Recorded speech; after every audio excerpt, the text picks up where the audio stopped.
The story kicks off on a stormy night at the Black Death sect's mountain fortress. A lone figure stands in the drenching rain with his face hidden under a wide bamboo hat, introducing us to Dong Bongsu, the nameless swordsman who's been systematically dismantling evil sects. Thunder crashes as lightning illuminates the dark fortress to set a perfectly dramatic mood. The sect members completely lose their minds and start screaming for blood as they spot the intruder. Suddenly they're all over him like a horde of angry hornets.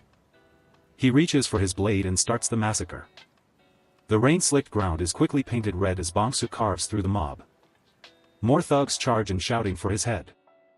Bongsu moves like a blur of steel and shadows while leaving a trail of bodies in his wake. A massive thug thinks he's finally found an opening and lunges at Bongsu with everything he's got. This guy screams while convinced he's caught the legendary swordsman off guard.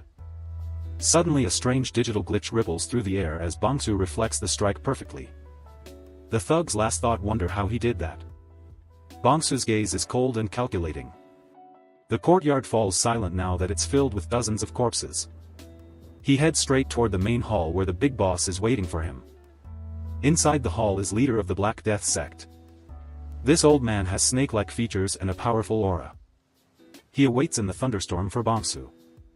Lightning strikes as he suddenly stands before him dripping with the blood of his victims. The storm rages outside as these two face off in a tense battle of wills. The old man asks if he's the nameless swordsman. Bongsu stands there stone cold. The sect leader mocks Bongsu for hiding his face, wondering why a supposed hero of justice would need to wrap himself up like a coward. Bongsu finally breaks his silence and casually admits he's actually not a hero at all. The leader is completely baffled, wondering why someone who isn't righteous would spend all their time hunting down and brutally slaughtering evil factions like the Black Death sect. Bongsu reveals his glowing red eyes and chillingly declares that he was never a righteous swordsman to begin with. Realizing the world has been worshipping a fake, the old leader can't help but laugh. Our boy shrugs it off, explaining that he never lied to anyone, people simply chose to believe he was a savior. The sect leader stops talking and finally reaches for his blade to settle this once and for all. He draws his sword with a powerful surge of blue energy, preparing for a desperate final stand against the terrifying Psychopath. The old man challenges Bongsu to come at him with everything he's got. It's a clash of titans in the pouring rain. The battle turns into a chaotic blur of glowing eyes and flashing blades. Outside, the mountain fortress of the Black Death sect stands silent against the storm. A blood-stained blade drips in the drenching rain. Dong Bongsu walks out from the gates. He grips his sword with a chilling grin, clearly satisfied with the carnage. With messy hair and eyes glowing with pure euphoria, this psychopath is ready to continue his hunt, proving that the Murim has never seen a monster like him. A massive army marches toward the gates of the legendary Manhwa sect. They find the gates in ruins and has been completely obliterated. The martial arts masters are horrified by the carnage as they notice someone approaching. A blood-soaked figure emerges from the wreckage. The leaders recognize the uniform of a plum blossom swordsman and are shocked to see anyone still alive. He tells them that this annihilation was actually the work of one man. Suddenly, the scene begins to glitch with intense flashes of red light. The sect leaders don't waste any time and immediately order a full-scale attack. Chaos explodes as the first wave of warriors lunges forward with blood and steel flying through the air. A blinding light tears through the battlefield and slices through anyone in its path. One of the sect leaders roars in pure rage while demanding the bastard show his face.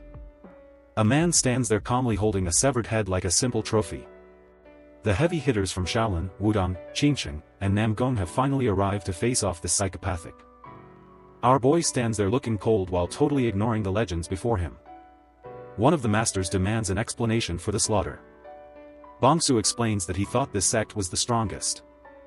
He drops another severed head onto the bloody ground to emphasize his point. It turns out the beasts he was looking for were actually just weak little sheep. The sect leaders stare in disbelief as they realize this guy is completely insane. Dong Bongsu mocks them by asking if they're actually any tougher. That is the final straw for the leader, who roars with a fury that shakes the earth. The big shots of the Murim world flick up like the Power Rangers. They all pounce on Bongsu, ready to avenge their peers. Faced with certain death, Bongsu just stands there with a psycho grin. The scene glitches out and reveals that the entire bloodbath was just a virtual reality simulation. Meet the real Bongsu. He ponders if the combined attack from the game's sect leaders was actually a bit too much for him, touching his neck as if he can still feel the heat of battle. On the table sits the game box for Murim Online. This game is notorious for its gratuitous gore and extreme violence. Bongsu admits that there truly is no other game quite like it, clearly enjoying the visceral thrill. He turns his attention to a news broadcast on his TV while muttering to himself that he'll need to use a much more discreet method for his next operation. The reporter announces that a high-ranking executive named Mr. No of the Dito Corporation has gone missing. Our boy leans back and considers making assassination his next focus. Suddenly, a muffled sobbing sound echoes from behind the dark curtains, followed by a faint plea for help that breaks the silence of the room. The crying gets louder as the voice begs for mercy. Bongsu turns his head and casually remembers that he actually has a guest over. He reaches out and grabs a heavy sledgehammer and deals with his real-life hobby. He finds Mr. No tied up and bleeding on the floor, looking like a heavy-set man who has already been brutally tortured and is now desperately begging for his life. No's face is a complete mess of bruises and tears as he looks up at his captor. Bongsu stands over him with a sledgehammer resting on his shoulder and mocks the man, asking if he actually expects any help after everything he's done to others. The executive desperately claims he didn't do anything wrong, but Bongsu just grabs him by the chin and stares into his soul with a cold, terrifying expression. He looms over his victim like a shadow of death, the moonlight catching the edge of his hammer as he prepares to deliver his own twisted version of justice. Bongsu pulls out photos of No's own crimes, revealing that this businessman is actually a predatory monster who tortured and murdered innocent women for his own sick pleasure. He tells the crying man that if he were actually innocent, he never would have become a hunter's prey, making it clear that he only hunts the world's real carnivores. No completely loses it and screams in panic, offering a fake repentance while begging for mercy that he never showed to any of his own helpless victims. Bongsu begins his execution swing while noting that hearing the phrase, "spare me," over and over again from people like him is honestly starting to get a bit old. Dong Bongsu flashes a creepy grin, looking totally bored by the guy's begging. His eyes glow red as he lifts the heavy sledgehammer high. Suddenly his captive unleashes a burst of determination and headbutts Bongsu. Our boy moves with the speed of a seasoned martial arts pro as he dodges the desperate counterattack. No breaks the zip ties binding him. He stands tall with his eyes glowing white in the darkness while gripping the sledgehammer. No swings the massive weapon down. Bongsu weaves the first strike. He then winds up a mean left hook. The blow lands with devastating power. Mr. No is losing his mind in a state of pure panic and rage. Bongsu lands another crushing strike that sends his target stumbling backward. The big guy goes tumbling across the cold floor. Mr. No looks like a total wreck. He tries to crawl away into the darkness like a coward while begging for his life.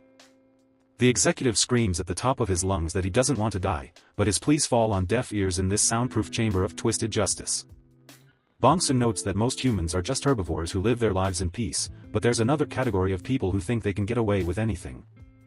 He explains that among the carnivore minority, there are those who think they are the top of the food chain just because they can bully people weaker than themselves. These predators spend their lives attacking and devouring the helpless, but they never consider what might happen when they finally run into someone who's even more dangerous than them. Mr. No finds the walk-in freezer filled with previous victims. Our boy reveals that he is the one who hunts those very carnivores, standing over Mr. No with his sledgehammer like a grim reaper ready to collect a wicked soul. With a terrifying red glow in his eye, he declares that he is a hunter. Mr. No is practically sobbing as he tries to back away. The cornered businessman screams one last insult at Bongsu while covering his face, desperately hoping for a miracle to save him. A sudden flash of light fills the dark room and interrupts the execution, momentarily blinding everyone as the sound of footsteps and shouting voices echoes through the entire basement. The police track the missing executive to this hideout, smashing through the door with their weapons drawn. They've finally cornered the psycho right in the middle of his brutal work. The officers scream for Bongsu to freeze while he stands over his victim, sledgehammer still in hand. He's caught red-handed, but he doesn't seem the least bit bothered by the guns. A no-nonsense detective named Ji Daehyo officially addresses Dong Bongsu by name, finally catching up to the man who has been leaving a trail of bodies across the city. Ji Daehyo holds up his badge and lists the heavy charges of kidnapping and murder while his entire tactical squad keeps their weapons trained on the cornered vigilante. The arrest is made official as Ji Daehyo stares Bongsu down, but our boy's glowing red eye suggests that he has absolutely no intention of going to prison tonight. Bongsu wonders how the police managed to find his private collection of mummified murderers. A sudden deafening crack echoes through the basement as a police revolver fires a warning shot, proving that the law is done negotiating with a monster like Bongsu. Gi Daehyo points his smoking gun forward and makes it crystal clear that the next live round will be aimed straight for Bongsu's heart if he doesn't freeze immediately. Our protagonist stands alone against an entire squad of armed officers, yet he remains remarkably calm as he stares down the barrels of dozens of guns without flinching. This desperate standoff reminds Bongsu of his final moments on the virtual battlefield, where he faced a sea of enemies before the simulation finally glitched out and ended. Instead of showing any sign of fear or remorse, a dark and mischievous grin spreads across Bongsu's face as he prepares to make one final, violent move. Bongsu asks Gi Daehyo if he is aware. If he is aware that the trembling and obese Mr. No is actually a serial killer who has brutally murdered 6 innocent women. Bongsu details the horrific crimes of Mr. No, explaining how the executive tortured his victims and took pictures of their pain before finally ending their lives in secret. Bongsu reveals that the entire room is filled with the mummified corpses of other killers just like No, proving that he has been hunting the city's worst predators for years. He views these men as nothing more than animals that need to be removed from the world, calling them carnivores that spend their lives preying on ordinary, everyday people. Bongsu identifies himself as the ultimate hunter who preys on those very carnivores, staring at the police with cold red eyes that reveal his own lack of human empathy. He suggests that the police should be shooting the real monster crying on the floor instead of the man who actually took out the trash for the entire city.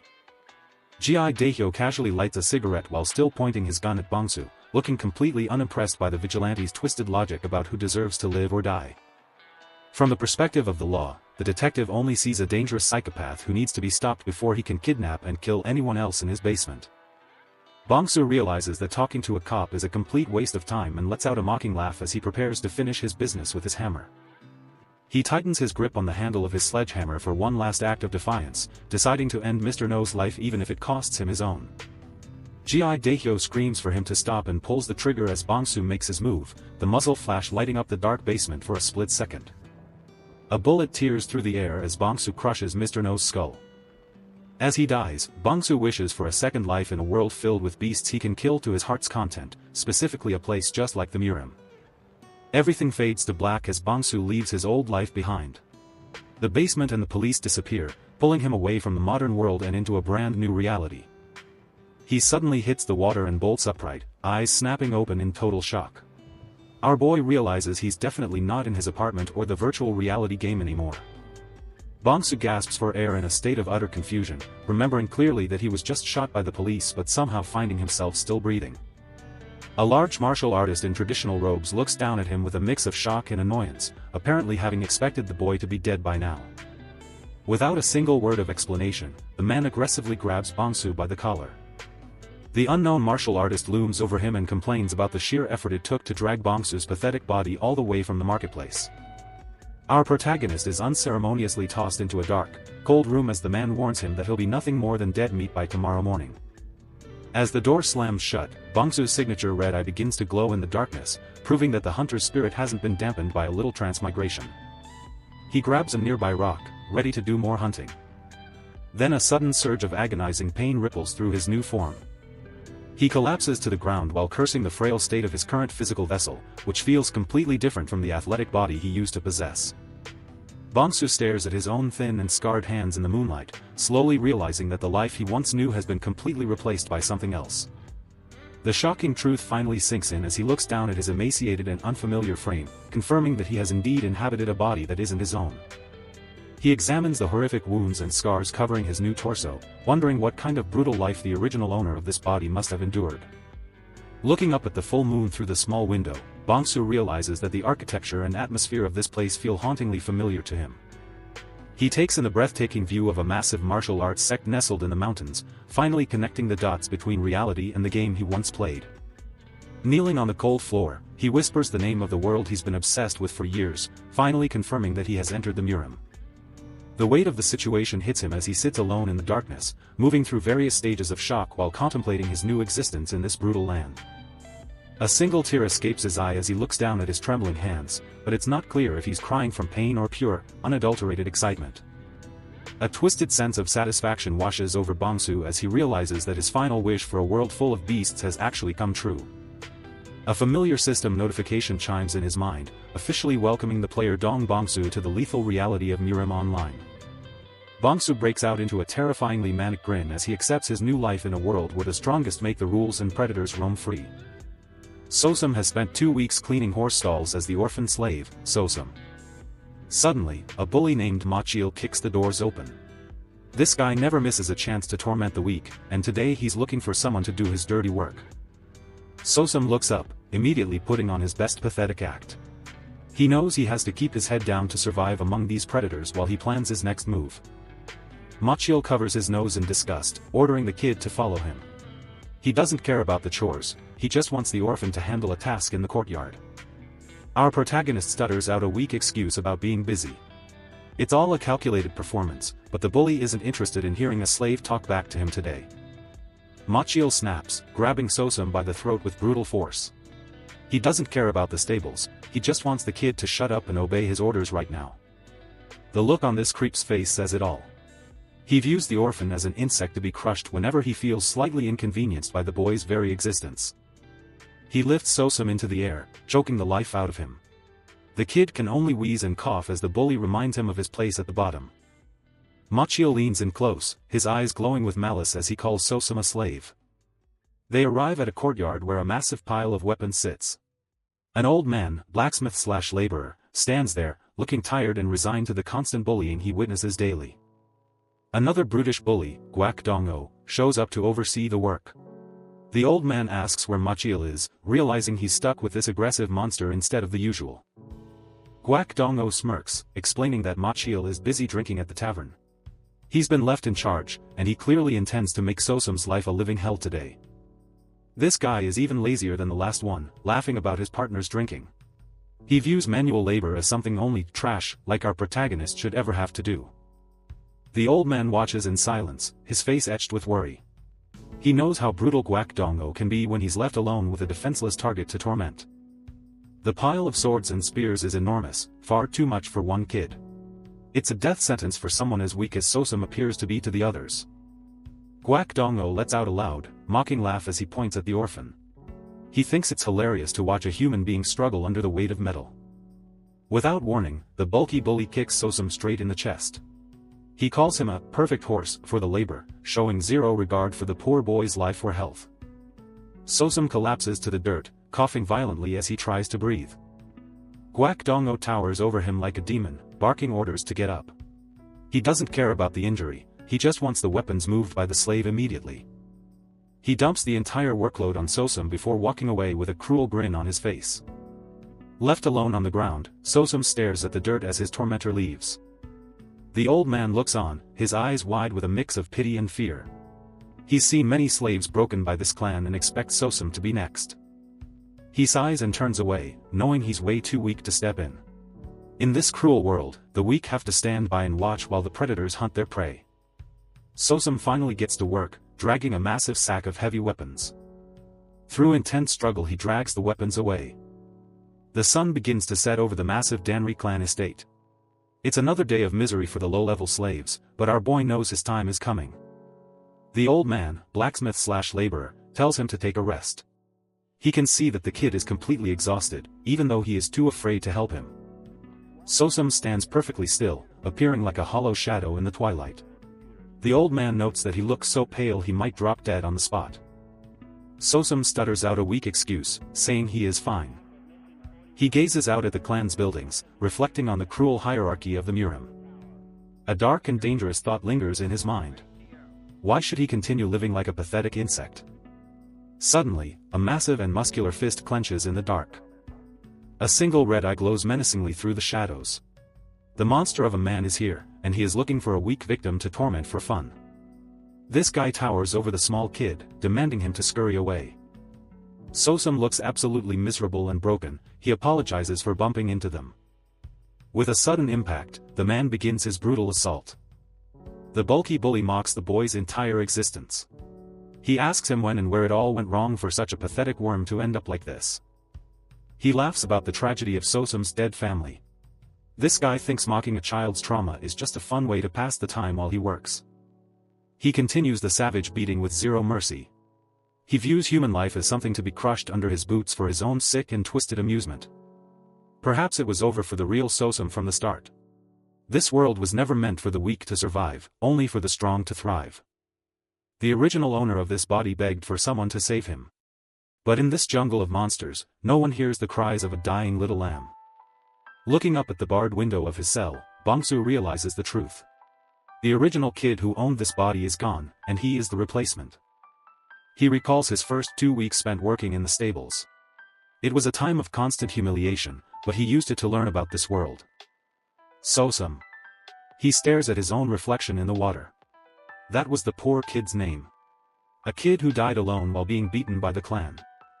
He looks around the dark stables one last time. This place represents the life of a herbivore, a life that he is officially leaving behind him forever. The real Sosum was actually beaten to death by those bullies. Now Bongsu has taken over the empty shell, ready to handle some late-game revenge for the dead boy. Right then, a weird blue glitch flickers right in front of his eyes. This guy is stunned. It looks like the Murim online system has actually tracked him down. A status window suddenly appears in his vision, welcoming our boy to the real-life version of Murim Online. It's exactly like the game he played back in his original world. The sun rises over the Danri clan estate. It is a beautiful morning for everyone except poor Sosum, who is stuck cleaning out horse stalls for the bullies again today. Machiel is fuming as he walks through the courtyard. He absolutely hates being stuck cleaning up after other people's messes all day while the higher-ups get to have all the fun. Turns out he ran into a guy named Pengdorang earlier, who apparently has a legendary rotten temper. Machiel had to take the heat, and now he is looking for a victim. Meet Pengdorang, a massive wall of muscle who looks like he eats beginners for breakfast. This guy is famous in the clan for having zero patience and a very heavy hand. Machiel is completely losing his mind.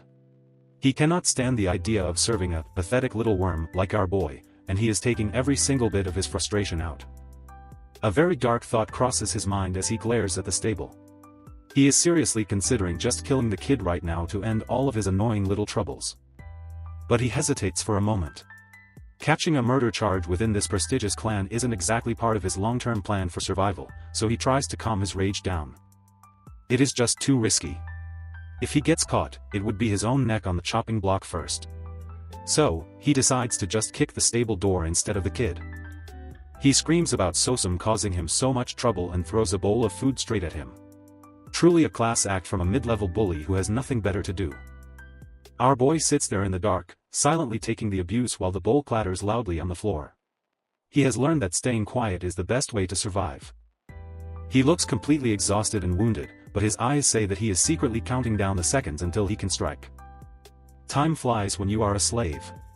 Exactly 2 weeks have passed since Bongsu woke up in this mess, and he is finally starting to understand the layout of this new world. He has been busy gathering all sorts of information from Machiel and the world outside these miserable stables. His first observation is a big one: the martial artists here are on a completely different level of power compared to anything he ever saw in his original life back home. The people here use Chinese characters for their writing, but this definitely isn't the China he knows from history books. This world has actual martial arts. Not the fake stuff from the gym, but the kind of fantastical techniques that you only ever see in movies or high-budget fantasy action novels. People are literally flying through the air and moving faster than a normal human I can follow. It is a terrifying display of power that makes his own status look pathetic. In this reality, those once fictional techniques are alive, breathing, and extremely dangerous. The martial prowess he used to play with in a game is now a very real threat to him. It is essentially a real-life version of Murim Online. Our boy has been dropped directly into his favorite video game, but this time there is no logout button for him to press. Then there is the system itself. A status window that only he can see is floating right in front of him, tracking his every move in this brutal and unforgiving new world. Everything seems to be functional. It is a literal cheat code in a world where might makes right, allowing him to see stats and skills that no one else can even perceive. At first, he genuinely thought he was just trapped inside a game. A virtual reality dream that he simply couldn't wake up from, no matter how hard he tried to find a way. The stinging pain and the dirt under his nails feel way too real for some game. This guy clenches his fist, realizing this is reality, and there's no easy escape for him. Then there's the people around him. They don't act like scripted NPCs, they have real emotions and a nasty streak that no machine could fake, making them feel dangerously alive. The movements of these martial artists are far too fluid and organic to be mere digital animations. They move as if they are truly alive, breathing, and full of lethal intent. This leads to a fundamental question that has been plaguing his mind since he arrived here. Is he still a human being, or has he simply become a player in this world? Our boy sits in the dark shadows of the stable, silently contemplating his new existence. Suddenly, a familiar and annoying voice echoes through the silence, breaking his deep and dark train of thought. It is Guak Dong-o, the local bully who just can't seem to leave a weak kid alone. He leans against the door, mocking Sosum for supposedly living a life of luxury as a slave. Guak Dong-o leans in close, his face twisted into a truly repulsive and predatory grin. He thinks he is about to have some fun, but he has no idea what is actually coming. The bully looks down upon Sosum, expecting the usual trembling and pathetic begging for mercy. But this time, he notices something is very different about the look in the boy's cold eyes. Bongsu grabs the bowl and begins to drink, surprising the bully with his sudden and calm compliance. He is simply fueling up for the bloody spectacle that is about to take place. Guak Dong-o is offended by the lack of fear and asks if the kid has finally lost his mind. He threatens to end his life right here, unaware that death is standing beside him. In a flash of red light and pure adrenaline, the tables are turned. Bongsu shatters the bowl strikes with the precision of a professional killer, catching the arrogant bully completely off guard in an instant. Sosum's eyes glow with a terrifying red light as the psychopath within finally takes full control. The mask of the weak orphan has been shattered, revealing the monster that was hidden underneath. Guak Dong-o clutches his throat as blood begins to spray everywhere, his eyes wide with pure shock. He tries to scream for help, but only wet, gurgling sounds escape from his dying mouth. Bongsu leans in close to the dying man, his voice a cold and merciless whisper in the dark. He tells the bully that the weak kid he used to know is officially gone. The original Sosum died a long time ago in these very stables, beaten to death by cowards. Now, only a killer remains in his place, and he is hungry for more blood today. The bully's face is a mask of pure agony and terror as he realizes his life is over. He never expected his prey to bite back with such overwhelming and savage violence. Bongsu doesn't stop with just one strike, he continues the assault with a twisted and joyful intensity. He is finally letting out all the frustration of the past 2 weeks of slavery. He laughs maniacally as the blood spatters across the room, feeling more alive than he ever did in his old world. The rush of the kill is a drug he has missed dearly. Standing over the lifeless corpse of his tormentor, Bongsu is enveloped in a dark and murderous aura. He looks like a demon from the deepest pits of hell, finally set free to hunt. He wipes the blood from his face, noting how hot and real it feels against his cold skin. There is no doubt in his mind now about the nature of this world's reality. He looks up at the red-tinged sky, once again questioning his own place in this grand design. Am I a human, a player, or something entirely new that this world isn't ready for? But in the end, he realizes that the answer to that question simply doesn't matter anymore. His old life is gone, and his new life is just beginning to take its bloody shape. This place is not a dream or a game, it is an undeniable and brutal reality. The pain, the blood, and the thrill are far too intense to be anything else but real. He finally understands the one true law that governs this entire world of martial arts and madness. It is something he felt from Guak Dong-o and even from the pathetic Machil. In this world, being weak basically makes you a snack for the strong. Only the powerful get any respect, while everyone else is just a target waiting to be taken out. If that's how things work here, then our boy fits in just fine. He stares into the dark, ready to become the most dangerous monster this Murim has ever seen. In a world governed by the laws of the jungle, our boy realizes he no longer has to hide his twisted nature. He can finally hunt and kill to his heart's content. He sees himself as a lone wolf, a predator born for the slaughter. In this new world, people like him aren't outcasts, they are the ones who are meant to rule. But he knows he isn't the only monster out there. Even more terrifying and powerful carnivores are roaming free in this vast, blood-soaked jungle that the locals call the Murim world. His current body is weak and broken, but he knows that won't last forever. As soon as he fully recovers his strength, he is going to continue his glorious new hunt. Bongsu wipes the warm blood from his face, his lips curled into a truly terrifying and psychopathic grin. He is finally home, and he plans to enjoy every single bloody moment. He reaches out toward the light, hitting the honored one pose as he's ready to claim his place at the top of the food chain. This is the land of true predators, and he is the hungriest of all. The Danri clan estate stands tall in the moonlight, unaware of the monster growing within its walls. This is where his legend in this new Murim will officially begin today. After his first kill, Dong Bongsu sits calmly in the blood-stained stables. He isn't traumatized, he's just thinking about his next move in this strange new world. There was something important to verify about the Murim online mechanics. He focuses, calling out a command that shouldn't exist in the real world, but it actually does. The inventory screen flickers to life, looking like a blue swirling portal. It's a classic RPG trope, but here, it feels far more tangible and dangerously powerful now. Our boy stares at the glowing square, noticing something is off. This isn't the standard grid system he remembers from the game. It's something much more broken. In the original game, the inventory was just a boring list of slots. Each item took up space in a rigid, digital menu that limited your storage. But this glitched version is a single, massive void. It looks more like a pocket dimension than a storage bag, and the possibilities for him are endless. Dong Bongsu tentatively reaches his hand toward the swirling blue ripples. He wants to see if he can physically interact with this massive storage space right now. The space inside feels absolutely huge, spanning hundreds of square meters. This guy realized he just hit the jackpot for hiding evidence and carrying tons of loot. He turns his gaze toward the massive corpse of Guak Dong-o lying nearby. It was time for the first real experiment to see if this system worked.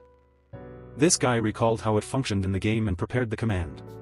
If this worked, the bloodiest part of his crime would simply cease to exist. He places his hand over the dead man's face, whispering the "store" command. The system hums as it prepares to process a massive amount of physical data. Suddenly, the corpse begins to glitch out, flickering like a corrupted save file. The reality of the world itself seemed to buckle under the system's power. Within seconds, the body vanished into thin air, leaving only bloodstains behind. Dong Bongsu watches the empty floor, a cold realization finally dawning on his face. The entire room was now empty of any immediate physical evidence. This guy just found the perfect tool for a psychopath to operate without ever getting caught. He stares at his hand, eyes glowing with a sinister red light. This ability was incredibly broken, and he already knew exactly how to make use of it. But a new question pops into his head: can living things survive inside that void? If they can, would they stay alive, or would they just vanish? The thought makes him grin like a total maniac. He'd have to find a volunteer for that experiment soon, but for now, he had a role to play. The scene shifts to the market square under a bright sky. It's a peaceful day for everyone else, completely unaware a monster is walking among them now. Dong Bongsu has fully embraced his Sosum persona, sweeping the grounds like a lowly servant. He keeps his head down, blending perfectly into the background noise today. His superior, Machil, starts mocking him with a cruel grin. This guy is a typical bully who enjoys picking on anyone he thinks is weaker than himself. Our boy endures the insults with a blank expression, but his eyes tell a story. Behind that pathetic mask, the predator is already sizing up his prey. Suddenly Machi smacks his head. Machil keeps barking orders, calling him a pathetic mute who finally learned his place. He has no idea that he's currently talking to a literal psychopath. Dong Bongsu puts on this totally vacant, idiotic smile, making weird noises like he's actually lost it. It's a calculated act designed to make everyone lower their guard. Machil pokes him aggressively, barking at him to quit slacking and get moving. The guy thinks he's in charge, but he's already falling for the Sosum persona. Machil points toward the stables, barkingly ordering Sosum to take the horse for a walk. Our boy just listens, playing the role of the obedient, brainless servant to perfection. Dong Bongsu lets out some incoherent stutters, bowing deeply while leaning on his broom. He's leaning into the Sosum persona, making sure everyone thinks he's just a harmless, stuttering fool. Machil clenches his fist in frustration, gritting his teeth at the sight of the pathetic servant. He wonders what he's even supposed to do with a guy who can't talk. Dong Bongsu leads the horse through the crowded city streets, looking completely dazed and out of place. He's walking right through the heart of town, blending in with the commoners. The market is bustling with activity, filled with vendors and busy shoppers. Nobody gives a second thought to the messy-haired stable boy walking past them with a tired-looking horse. Beneath those bangs, our boy's eyes are sharp and calculating. He's taking in every detail of the town, hiding his predatory instincts behind the mask of a lowly, weak servant. In a dark alleyway, a group of local kids watches him pass with mischievous, cruel grins. They've found their favorite target for the day, and they're getting ready to strike. Suddenly, a large rock flies through the air as the kids start their little game of target practice. They laugh and cheer, seeing how much they can annoy the town idiot. The stone hits Dong Bongsu right in the face, knocking his head back with a sharp crack. He doesn't even try to dodge, letting the abuse happen to maintain his cover. Blood trickles down his neck from the wound, but his expression remains vacant and empty. Most people would snap, but for a psychopath like him, this is just another calculation. The kids continue their taunting, making fun of the way he can't even talk anymore. They think they're just bullying a weakling, completely unaware of the monster they're actually poking. A dark, terrifying silhouette looms over the children, its eyes glowing with a cold, murderous intent. The predator is watching them from the shadows, silently noting every single one of them. One of the kids stops laughing, rubbing his eyes as if he just saw something truly terrifying. The playful atmosphere vanishes in an instant, replaced by a chilling, unexplainable fear. Dong Bongsu just pats the horse gently, letting out a few more idiotic noises for the crowd. He's playing the victim perfectly, making sure everyone sees him as a pathetic loser. He keeps walking, the horse trailing behind him as a passerby looks on with a confused expression. The act is working flawlessly, nobody suspects there's a killer hiding in plain sight. The kid shouts out another insult toward stuttering Sosum as he watches the boy return with the horse. Beneath the surface, the dark silhouette of the psychopath pulses with red energy. The townspeople see an idiot, but the narrative reveals the terrifying power lurking within this weak body. Machio grumbles to himself about being stuck with manual labor, complaining that someone of his status shouldn't be cleaning weapons. He's also wondering where Guakdongo has disappeared to. The bully gazes at the closed doors of the armory, wondering if Guakdongo just dropped dead somewhere. Little does he know, his associate has already been permanently deleted. He's startled when the door creaks open and Dong Bongsu steps out. Machio is confused, demanding to know why the lowly servant was inside the weapon storage room without permission. Machio's eye widens in pure shock as he looks past the servant into the room. He can't believe what he's seeing, and for a second, he completely forgets to be angry. Every single weapon in the armory is shining and polished to a brilliant gleam. The entire room looks brand new, a task that should have taken Machio hours of effort. Machio is totally stunned, staring at the mountain of finished work. He demands to know if this idiot actually did everything himself, unable to wrap his head around the sudden efficiency. Sosum just leans on his broom, nodding enthusiastically with a creepy, wide grin. He's playing the role of a good boy perfectly, making the bully question everything he knew about the kid. Machio stared at Sosum in disbelief, noticing the kid had changed completely after his near-death experience. He was working harder than ever, even doing tasks without being told once. The bully wondered if the trauma had somehow fixed his brain. He started to believe the stuttering idiot had finally figured out how to survive as a proper human being. Dong Bongsu just flashed his usual empty grin and handed over a small, heavy pouch. He was playing the part of the submissive servant perfectly, buying his way into favor. Machio's eyes nearly popped out of his head when he saw what was inside. It was a bag full of gold coins, a literal fortune for a lowly guard like him. He let out a loud, hysterical laugh, slapping our boy on the back. He thought the kid had finally learned how the world works by bribing his way to safety. The lazy bully was ecstatic, telling Sosum to keep up the good work. He didn't suspect a thing, thinking he had finally broken the boy's spirit and gained a loyal dog. As Machio walked off with his new treasure, Dong Bongsu watched from the armory entrance. He maintained his pathetic stance, but the air around him was starting to shift. The moment Machio turned his back, the vacant look in Sosum's eyes vanished. His pupils glowed a menacing red, revealing the cold-blooded predator lurking just beneath that harmless surface. Machio strutted through the market at sunset, clutching the gold. Little did he know, Dong Bongsu considered that money to be nothing more than his fare for the afterlife. He laughed to himself, thinking about how everyone needs to be flexible to survive. He was already planning how to spend his sudden windfall on a night of total debauchery. This guy shook the bag, listening to the sweet clinking of the coins. His pockets were full for the first time in his life, and he felt like a king. Instead of his usual cheap drinks, he decided to visit the famous vixen, Chozian. He grinned like a total creep, imagining the night he was about to have. Machio arrived at the Phoenix Tavern, feeling like a high roller. He tossed the pouch of gold into the air, ready to show everyone that he was the man of the hour. The tavern owner greeted him with a sleazy, practiced smile. He recognized the smell of money instantly and started sucking up to the guard like his life depended on it. Machio didn't waste any time, demanding to see Chozian immediately. He had the cash to back it up, and he wanted the best the tavern had to offer. The owner bowed low, assuring his favorite customer that he would get his usual treatment. He was more than happy to provide anything for a man with a full purse. Machio burst into laughter, completely oblivious to the trap he was walking into. He was so blinded by greed and lust that he couldn't see the danger coming. The tavern owner's eyes gleamed with his own brand of greed as he watched the guard. He lived for high rollers like this, especially the ones who didn't ask questions. Machiel handed over a few coins as an advance, his hands shaking with excitement. He was ready to live it up, unaware that his time was rapidly running out. The sleazy owner told him to wait in the best room on the second floor. He promised to bring Chozian right away, treating Machiel like he was actual royalty. Machiel sat alone in the private room, drinking and waiting for his prize. He was in a state of pure bliss, thinking about how his life had finally turned around. The door slid open, and a beautiful woman in a revealing dress stepped inside. Machiel's jaw dropped. He had seen her before, but she looked even better in person. It was Chozian, the famous beauty of the tavern. She looked like a goddess in the dim light, and Machiel was already completely under her spell. Machiel blushed like a total schoolboy, frantically inviting Chozian to sit and join him.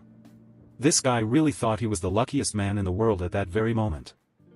Chozian knelt down to pour him a drink, looking graceful as ever. Our boy was trapped in a total fantasy, never noticing the predator watching him from the dark corners. Machiel is having the time of his life, laughing and demanding more wine from the beautiful Chozian. He thinks he's finally living the dream, completely unaware that his life is about to end. The creep continues to flirt, complimenting her delicate hands as he pulls her closer. He's so focused on his prize that he doesn't notice the tiny crack in the wooden wall behind him. As Machiel tells her to come even closer, a single red eye appears through the gap in the wood. Dong Bongsu is watching his every move, patiently waiting for the perfect moment to strike. The glowing red pupil stays fixed on the guard, radiating a cold and bottomless hunger for blood. Our psychopath has successfully cornered his prey, and there's nowhere left for Machiel to run. In the dark, Dong Bongsu's face twists into a terrifying, predatory grin as his eyes burn with a demonic light. The act is over, and the real monster has finally come out to play. Tavern owner directs Machiel to the second floor, promising a girl named Chozian. This tavern owner comments how he chose such a young girl. But he doesn't care what the client chooses as long as he gets paid. A silhouette stands at the entrance, casting a long shadow across the floor. It's our boy Dong Bongsu, though everyone here just knows him as Sosum.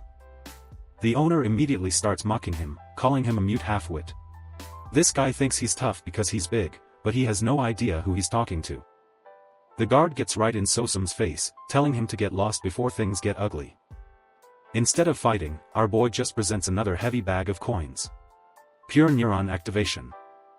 Bongsu keeps up the act, stuttering out another vixen's name.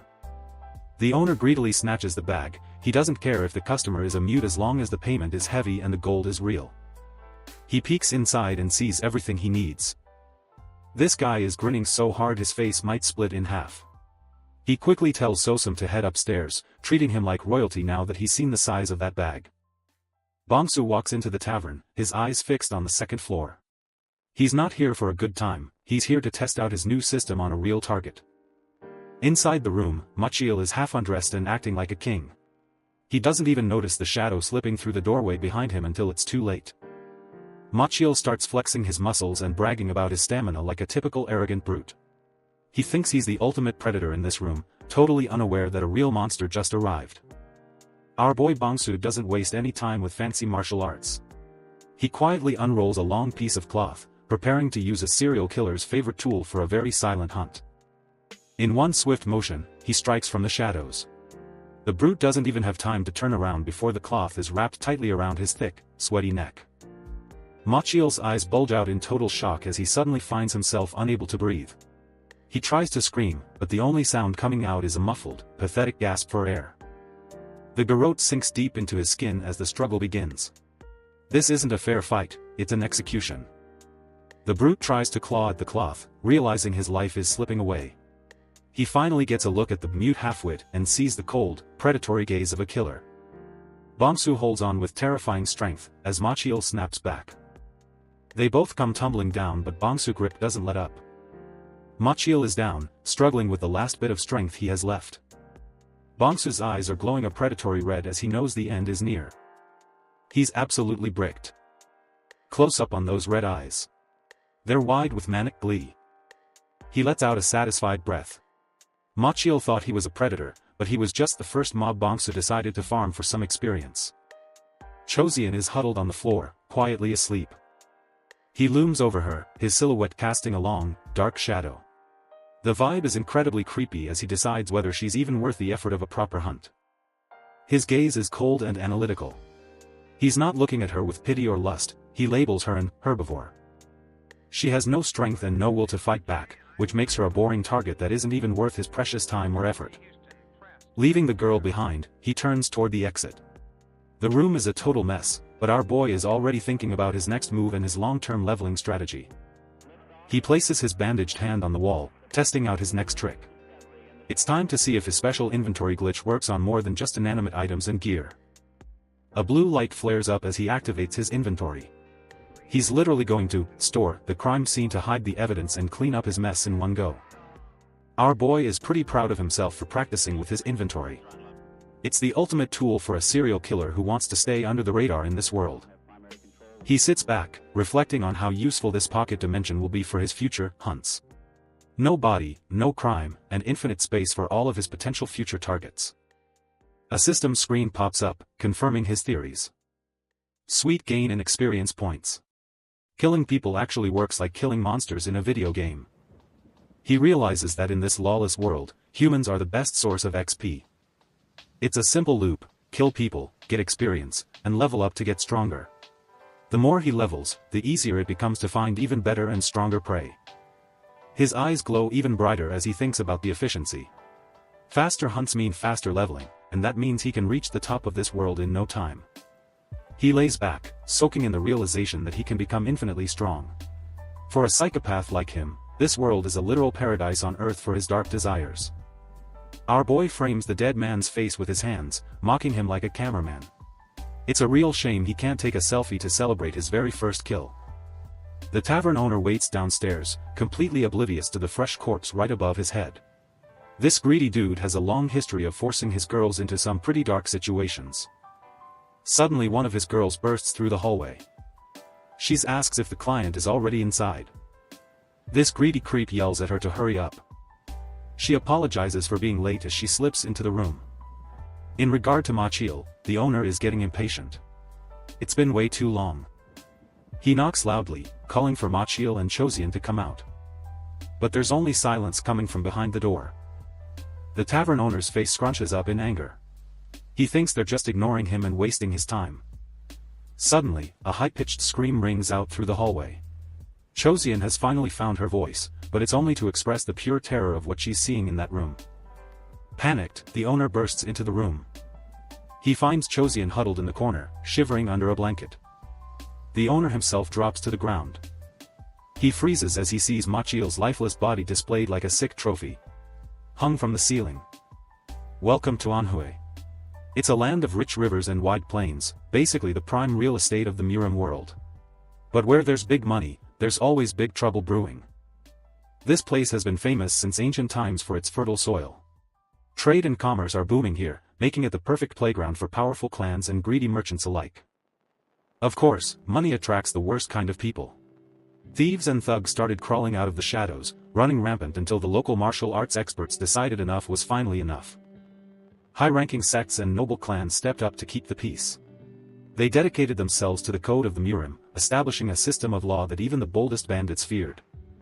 The Namgon clan is the top dog here, but the Danri clan isn't far behind.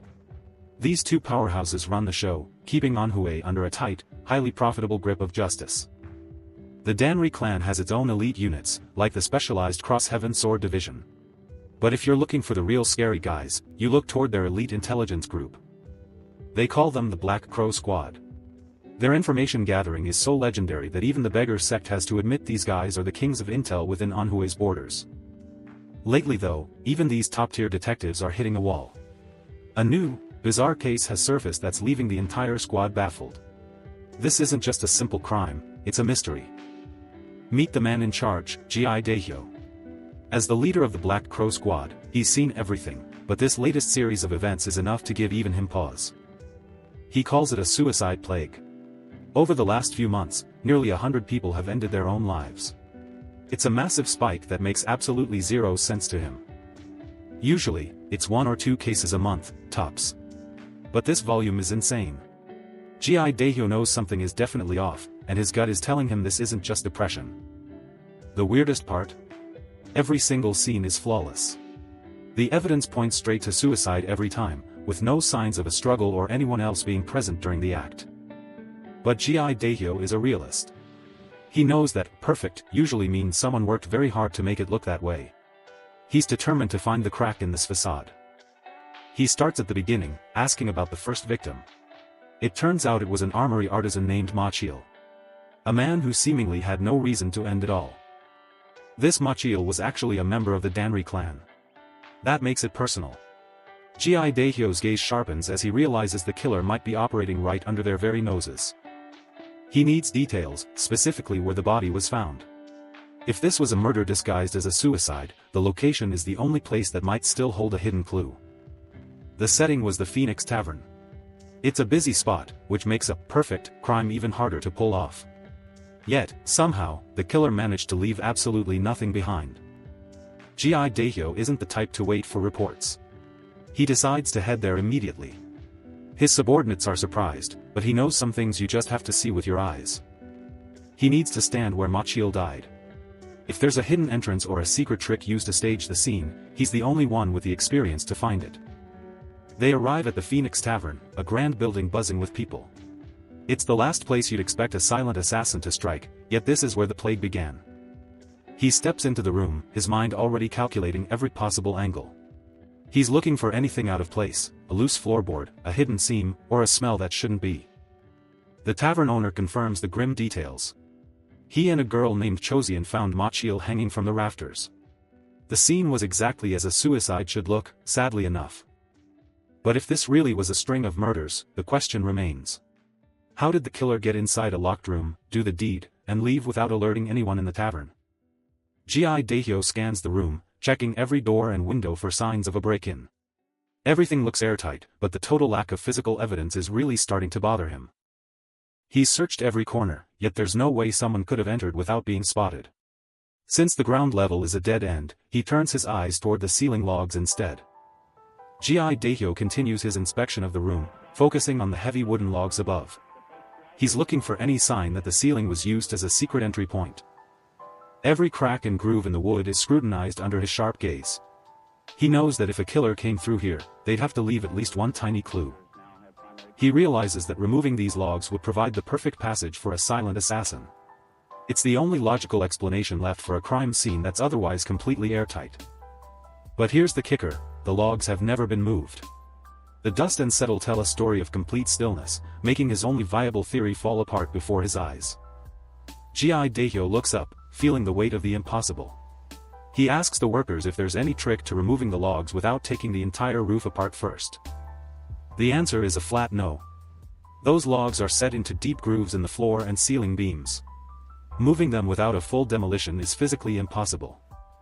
You can't just pull them out or slide them aside. The entire structure would have to come down, which obviously didn't happen while Ma Chil was busy ending it all. This leaves the veteran detective with a massive headache. If no one could enter through the ceiling, the door, or the windows, then was it actually a suicide after all? Ji Daehyo isn't convinced. He pivots his investigation, asking if there was anyone staying in the room next door when Ma Chil's body was discovered in this very spot. The tavern owner bows low, confirming that another guest arrived right around the same time as the victim. It seems the suicide room wasn't as isolated as they thought. This is the first real lead he's found in this mess. His eye twitches with a mix of suspicion and intensity as he demands to know the guest's name. The name that comes back is Sosam of the Danri clan. A lowly servant from his own clan was right there, making him the prime suspect in this mystery. Meanwhile, our boy Dong Bongsu is just chilling in the city, leading his horse through the busy streets. He's completely oblivious to the elite detectives currently hunting him down. He's busy checking his Murim online system, analyzing the experience points from his latest kill. Turns out, killing martial artists is way more profitable than just taking out commoners. Bongsu realizes the guy he just offed must have been a martial artist. The system doesn't lie, and the massive EXP gain is all the proof he needs. It's basic gaming logic, the stronger the enemy, the bigger the reward. He clenches his fist, realizing that his path to power is paved with the bodies of skilled warriors. But he's also a realist. He knows he's currently too weak to take on any real masters. Even a bottom-tier warrior from the Danri clan would probably wreck him. He needs a middle ground. Prey that's stronger than a regular peasant but not quite a legendary master. He needs bridge prey to help him level up safely. Right on cue, a sketchy voice rings out. A toothless thug with a nasty grin recognizes him as Sosum, the half-wit servant everyone in town loves to bully. Bongsu finds himself cornered by a group of street thugs led by a man named Django. These guys are looking for a fight, and they've picked the wrong target. The thugs are getting annoyed by his lack of reaction. They wonder if he's actually giving them the silent treatment or if he's just too stupid to be scared. Bongsu stares at them with dead eyes, completely unimpressed. To him, these street thugs aren't a threat, they're just a convenient source of low-level experience points waiting to be harvested. The bullies continue their mockery, laughing at how a member of a prestigious clan can be such a loser. They're just digging their own graves at this point. A thug starts mocking Bongsu's life, laughing at how he spent his days being pushed around by trash. This bully thinks he's won, but he has no clue who he's really facing. He leans in close, mockingly suggesting they have a private chat. He thinks he's just cornered a helpless servant, having no clue he's actually taunting a literal monster. The thugs shove Dong Bongsu into the wall of the narrow alley, roughly grabbing his horse's reins. Our boy just takes it, maintaining his pathetic Sosum facade for now. Bongsu stares up with one red eye, calmly weighing his options. He wonders if he should just murder everyone right here and stage it as a mass suicide. He considers using his inventory to stash the bodies and dump them later. It's a clean plan, but he's worried that causing a scene might draw unwanted attention. Plus, these low-level thugs barely give any experience points. He decides to just take a beating now and deal with them later, keeping his true power hidden. One of the bullies winds up a heavy punch, mocking Sosum for looking too plump. Apparently, these guys think being a lowly servant means you've been living the high life. Before the fist can land, a voice rings out ordering them to stop. The thugs freeze as a tall figure emerges from the shadows of the dark alleyway. Django steps into the light, looking pretty disappointed in his crew. He scolds them for not bringing the guest over nicely, though his own smile is anything but kind. The unnamed thug instantly cowers, stammering Django's name in pure terror. Bongsu's gaze sharpens as he recognizes the newcomer. Django isn't just any street thug, he's a real threat, and his presence changes the math for our boy's survival. Django ignores the thugs and goes straight for the horse, admiring its build. He's clearly more interested in the animal than the half-wit holding the lead. He strokes the horse's neck, explaining how his boss in the dark society is obsessed with fine steeds. He's already decided this animal is his ticket to a promotion. The gang leader turns back to Bongsu, mockingly asking for his opinion on the theft. He's so overconfident he doesn't even see the predator staring back at him. He grins widely, showing off his sharp teeth and a look of pure, unadulterated arrogance. He thinks he's won before the fight has even started. Big mistake. Bongsu senses the blatant killing intent radiating off the man. He realizes Django never intended to let him live, the plan was to kill him and take the horse. Django is a predator, but he's chosen the absolute worst person in the world to prey on. The air turns cold as Django says he doesn't ask twice, his voice echoing with a terrifying authority that freezes the thugs in place. Bongsu stares Django down, challenging the bully to just go ahead and try to kill him. The mask is completely gone now, replaced by a cold, murderous intensity. The unnamed thug nearly jumps out of his skin. He's shocked to hear the mute half-wit actually speak, and the tone alone is enough to make him regret everything. Bongsu doesn't waste any more time, calling upon his inventory skill. A swirling, digital-like void erupts from the air and a sword emerges. Django's face distorts in a horrific mask of agony and confusion. He's being erased from existence, caught in the pull of a power he can't even begin to understand. The gang leader's eyes bleed as he realizes his life is over. His final thought is a desperate, silent question: how could a lowly servant possess such monstrous power? A blade emerges from the inventory portal, impaling Django and ending his struggle. The predator has become the prey, and the erasure is almost complete. A blinding light starts swallowing Django whole. The remaining thugs can only watch in total shock, realizing this kid is way more dangerous than any warrior they've ever faced. A system alert pings in front of Bongsu, congratulating him on hitting level 2. Dong Bongsu stands at the center of a swirling vortex of dark energy, his silhouette looking more like a monster than a man. The alley is now a slaughterhouse. Unnamed thug is absolutely losing his mind. He screams that Sosum is a demon, his previous arrogance replaced by a frantic, toothless desperation to escape the inevitable. From the shadows, Bongsu's red eyes glow with a chilling intent. The remaining thugs scream for his death, but their cries are just the sounds of prey cornered by a predator. The alleyway felt like a trap. As the light faded, the lone survivor stared into the shadows, his mind racing with terror at the sight of the monster approaching him. The thug shrieked in desperation, begging for mercy that wasn't coming. His face was a mask of pure agony as he realized he was totally cornered in the dark. A sudden flash of movement ended his attempt to flee. The coward collapsed onto the hard ground, groaning in pain. He had nowhere left to run, trapped between the narrow walls of the alley and a man who wasn't human. Fear gripped his heart as he stared at the damp floor, realizing his life was slipping away. He couldn't believe this was happening to him after years of bullying others. The thug crawled through the dirt, desperate to find an exit. He once saw the protagonist as a harmless target, but now that same loser was his judge and executioner. Shadows loomed over the fallen criminal as Dong Bongsu stepped closer. The once cocky bully was now just a shivering mess on the ground, waiting for the inevitable blow to fall. He pleaded, claiming he was just trying to make some easy money. But excuses didn't matter as he's knocked out. Dong Bongsu grabbed the man by the collar, dragging him deeper into the darkness. The alley fell into an eerie silence as the interrogation began. Dong Bongsu sat calmly over his prey, letting the heavy weight of the situation crush what was left of his spirit. The survivor jolted awake, screaming as the pain returned with a vengeance. He looked up, his eyes wide with shock as he realized he was still trapped in the nightmare. He scrambled back, pointing a trembling finger at the silent figure.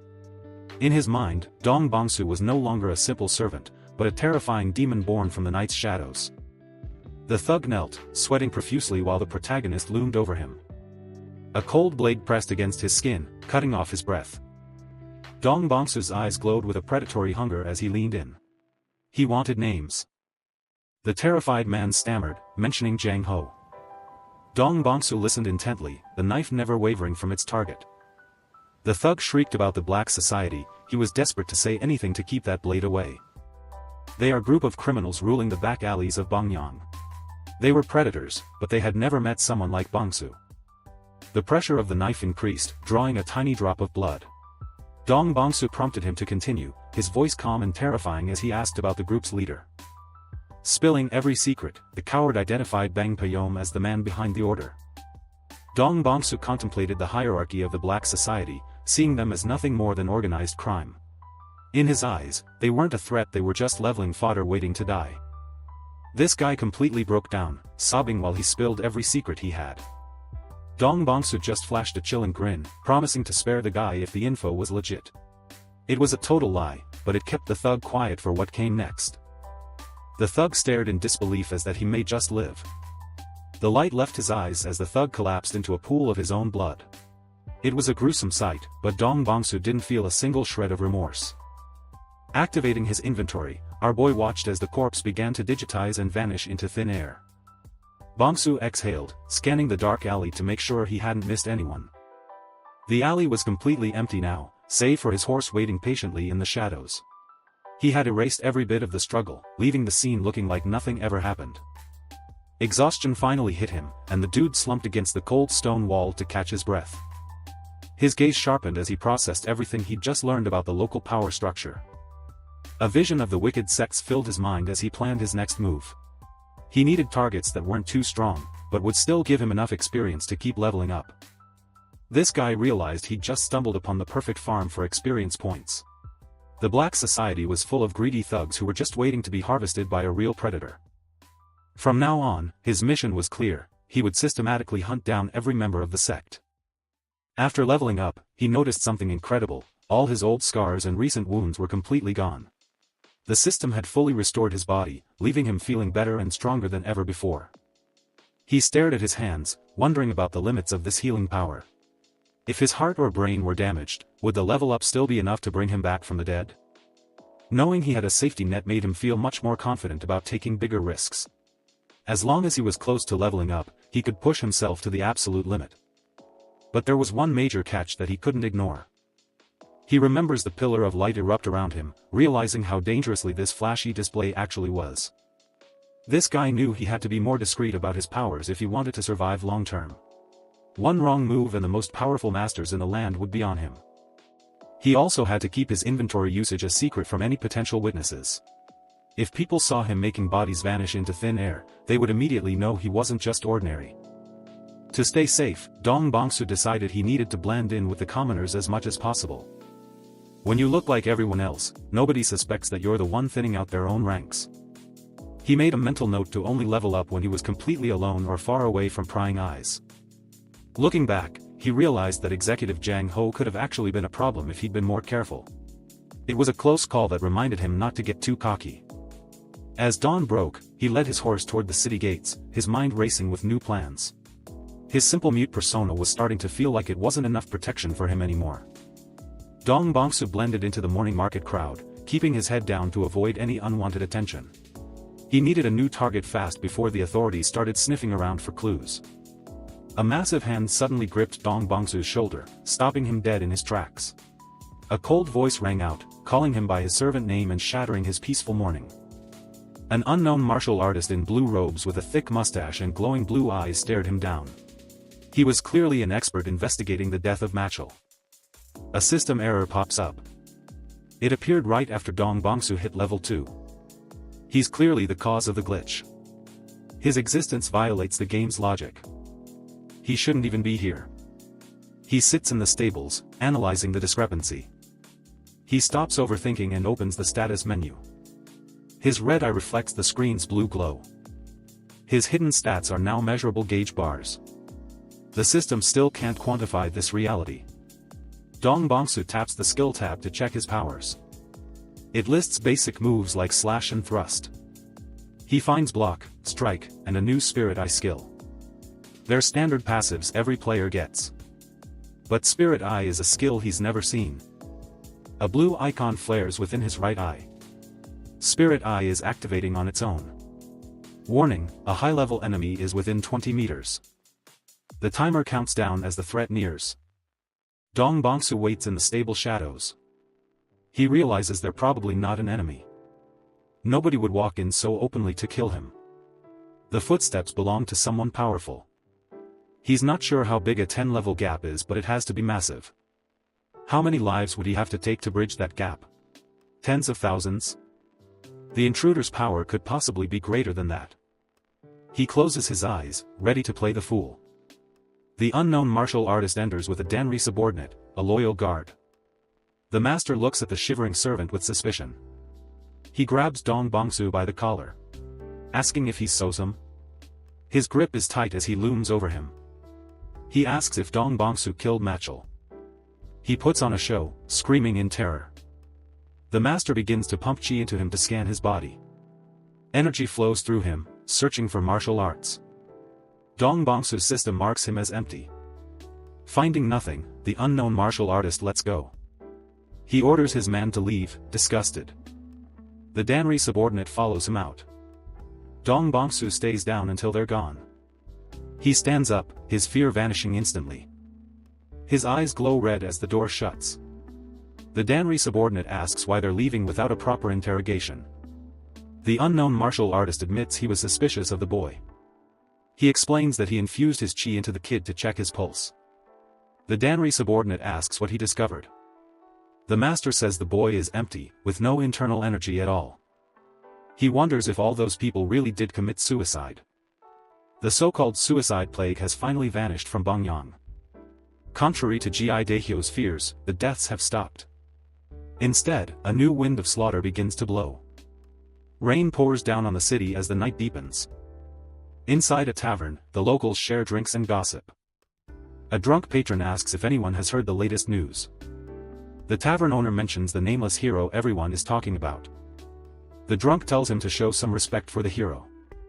He laughs, cheering for the man slaughtering the wicked sects. The tavern owner warns him to keep his voice down. The drunk shouts about the White Tiger Hall being wiped out. The tavern owner shushes him, fearing the Black Society's wrath. The drunk yells that the hero will smash those bastards soon. A dark silhouette watches the rowdy crowd from the rainy entrance. The mysterious figure walks off into the thunderstorm. He adjusts his straw hat, his face hidden in shadows. Lightning flashes as this predator arrives at his next target.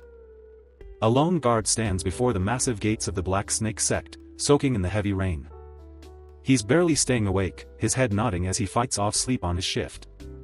Suddenly, a loud shout snaps him out of his daze. His partner is fuming, screaming at him to stay sharp while he's on duty. He warns him that the nameless hero is out there right now, tearing through rival sects. The senior guard points out they're the only ones left on the list. He keeps lecturing, but his words trail off as he nods off again. He doesn't even have time to fully close his eyes before it all goes south. Blood sprays everywhere mid-sentence as the guard's head is cleanly taken off. The sleepy guard stares in horror as his partner's body collapses into the mud. Behind him, a dark figure with glowing eyes emerges from the storm. 3 heads are already rolling down the steps. Dong Bongsu doesn't do introductions. Bongsu looks on with a cold, detached gaze, his face half hidden by a mask. He pushes the heavy gates open, ready to turn this courtyard into a graveyard. He steps into the compound alone, facing down the entire Black Snake sect. The nameless swordsman walks calmly, his tattered cloak fluttering in the wind. Up on the walls, archers let loose a rain of arrows to stop his advance. Bongsu doesn't even break his stride as the first volley whistles toward him.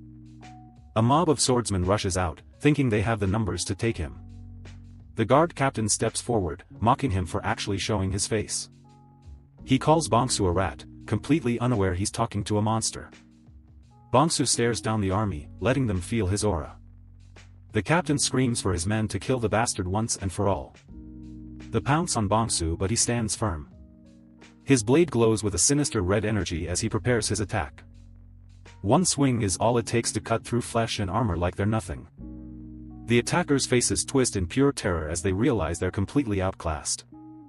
Bongsu is a whirlwind of destruction, moving too fast for anyone to track. Limbs fly as he carves his way toward the center of the compound. The sect members can only watch in shock as their comrades are butchered in seconds. A group tries to pin him down, but Bongsu is already preparing his next move. He unleashes a massive horizontal slash, catching everyone within reach. It's not a fight, it's a harvest. The courtyard is quickly turning red. Bongsu plunges his sword through 2 men at once without looking.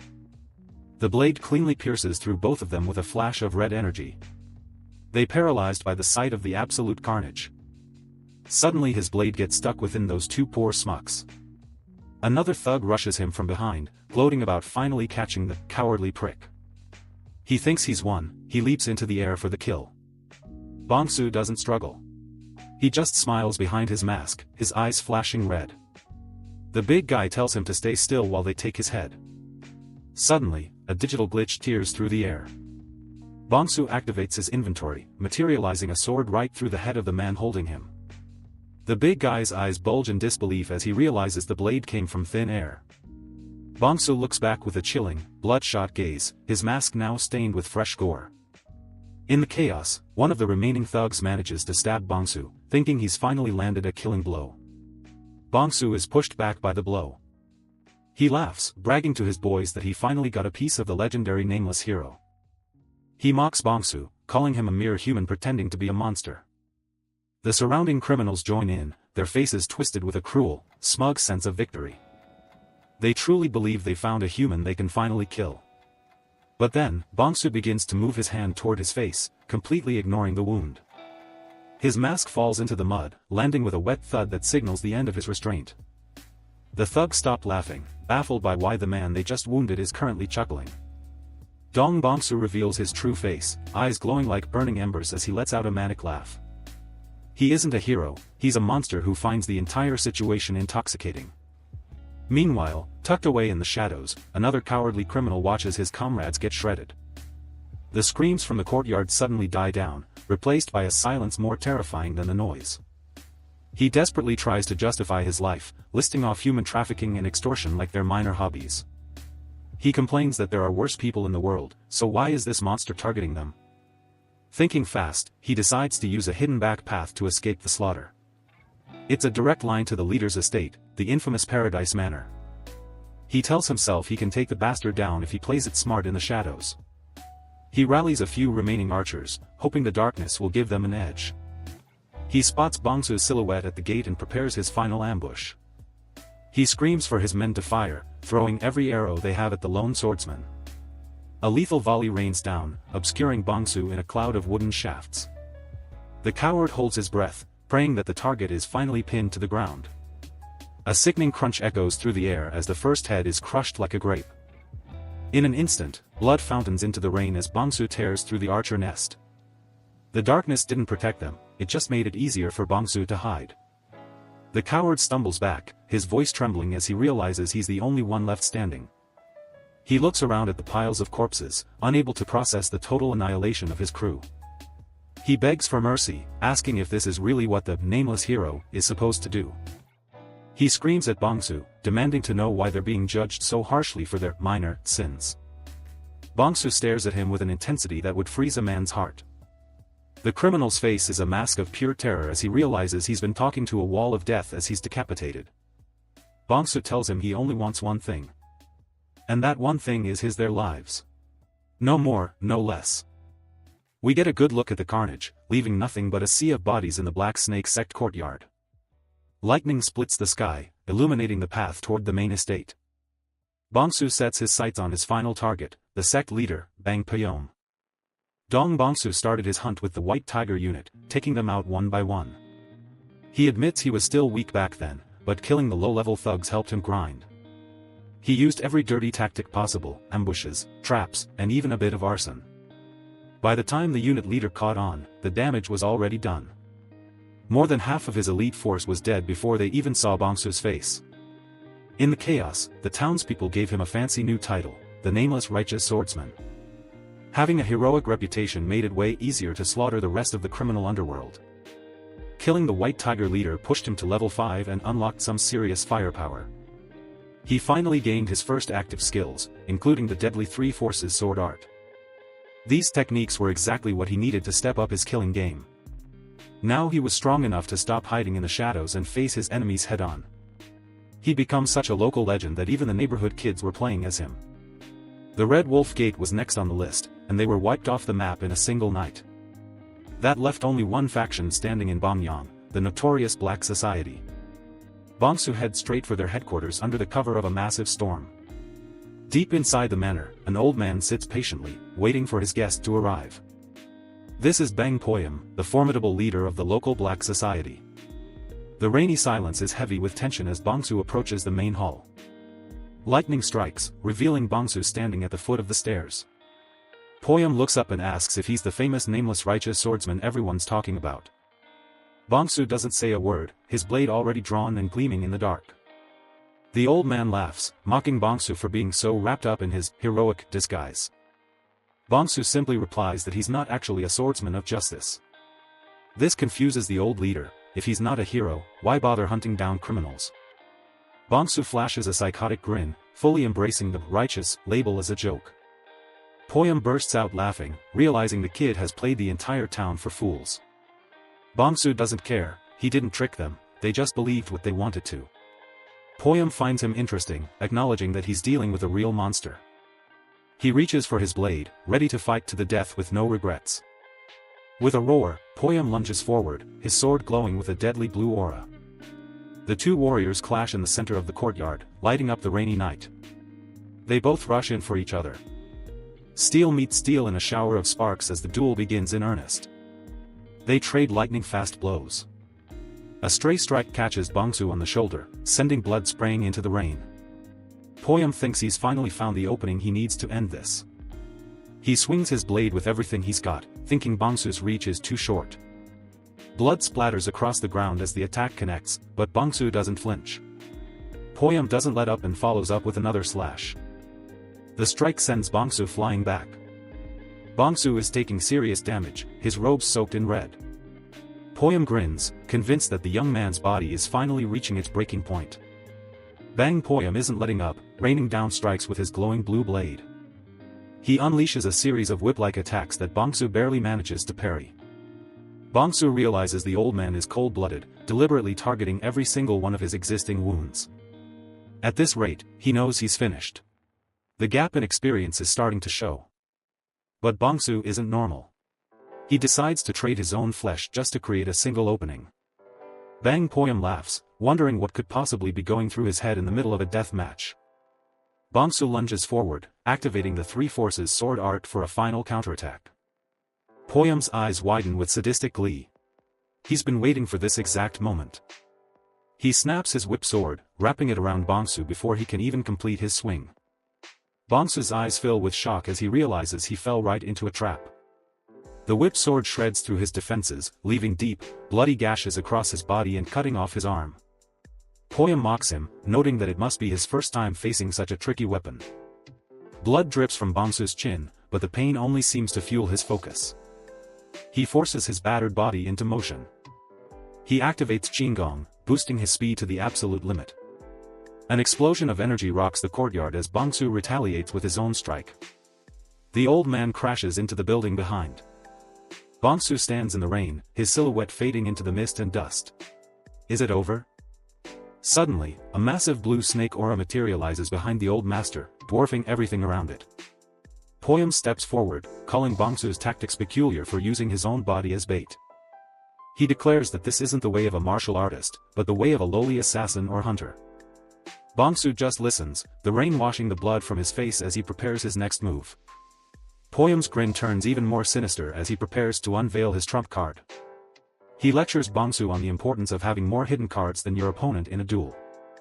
With a terrifying shout, he points out Bongsu's fatal flaw: he simply doesn't have enough tricks left. The giant snake lunges forward with a deafening roar, aiming to swallow the nameless murderous demon whole.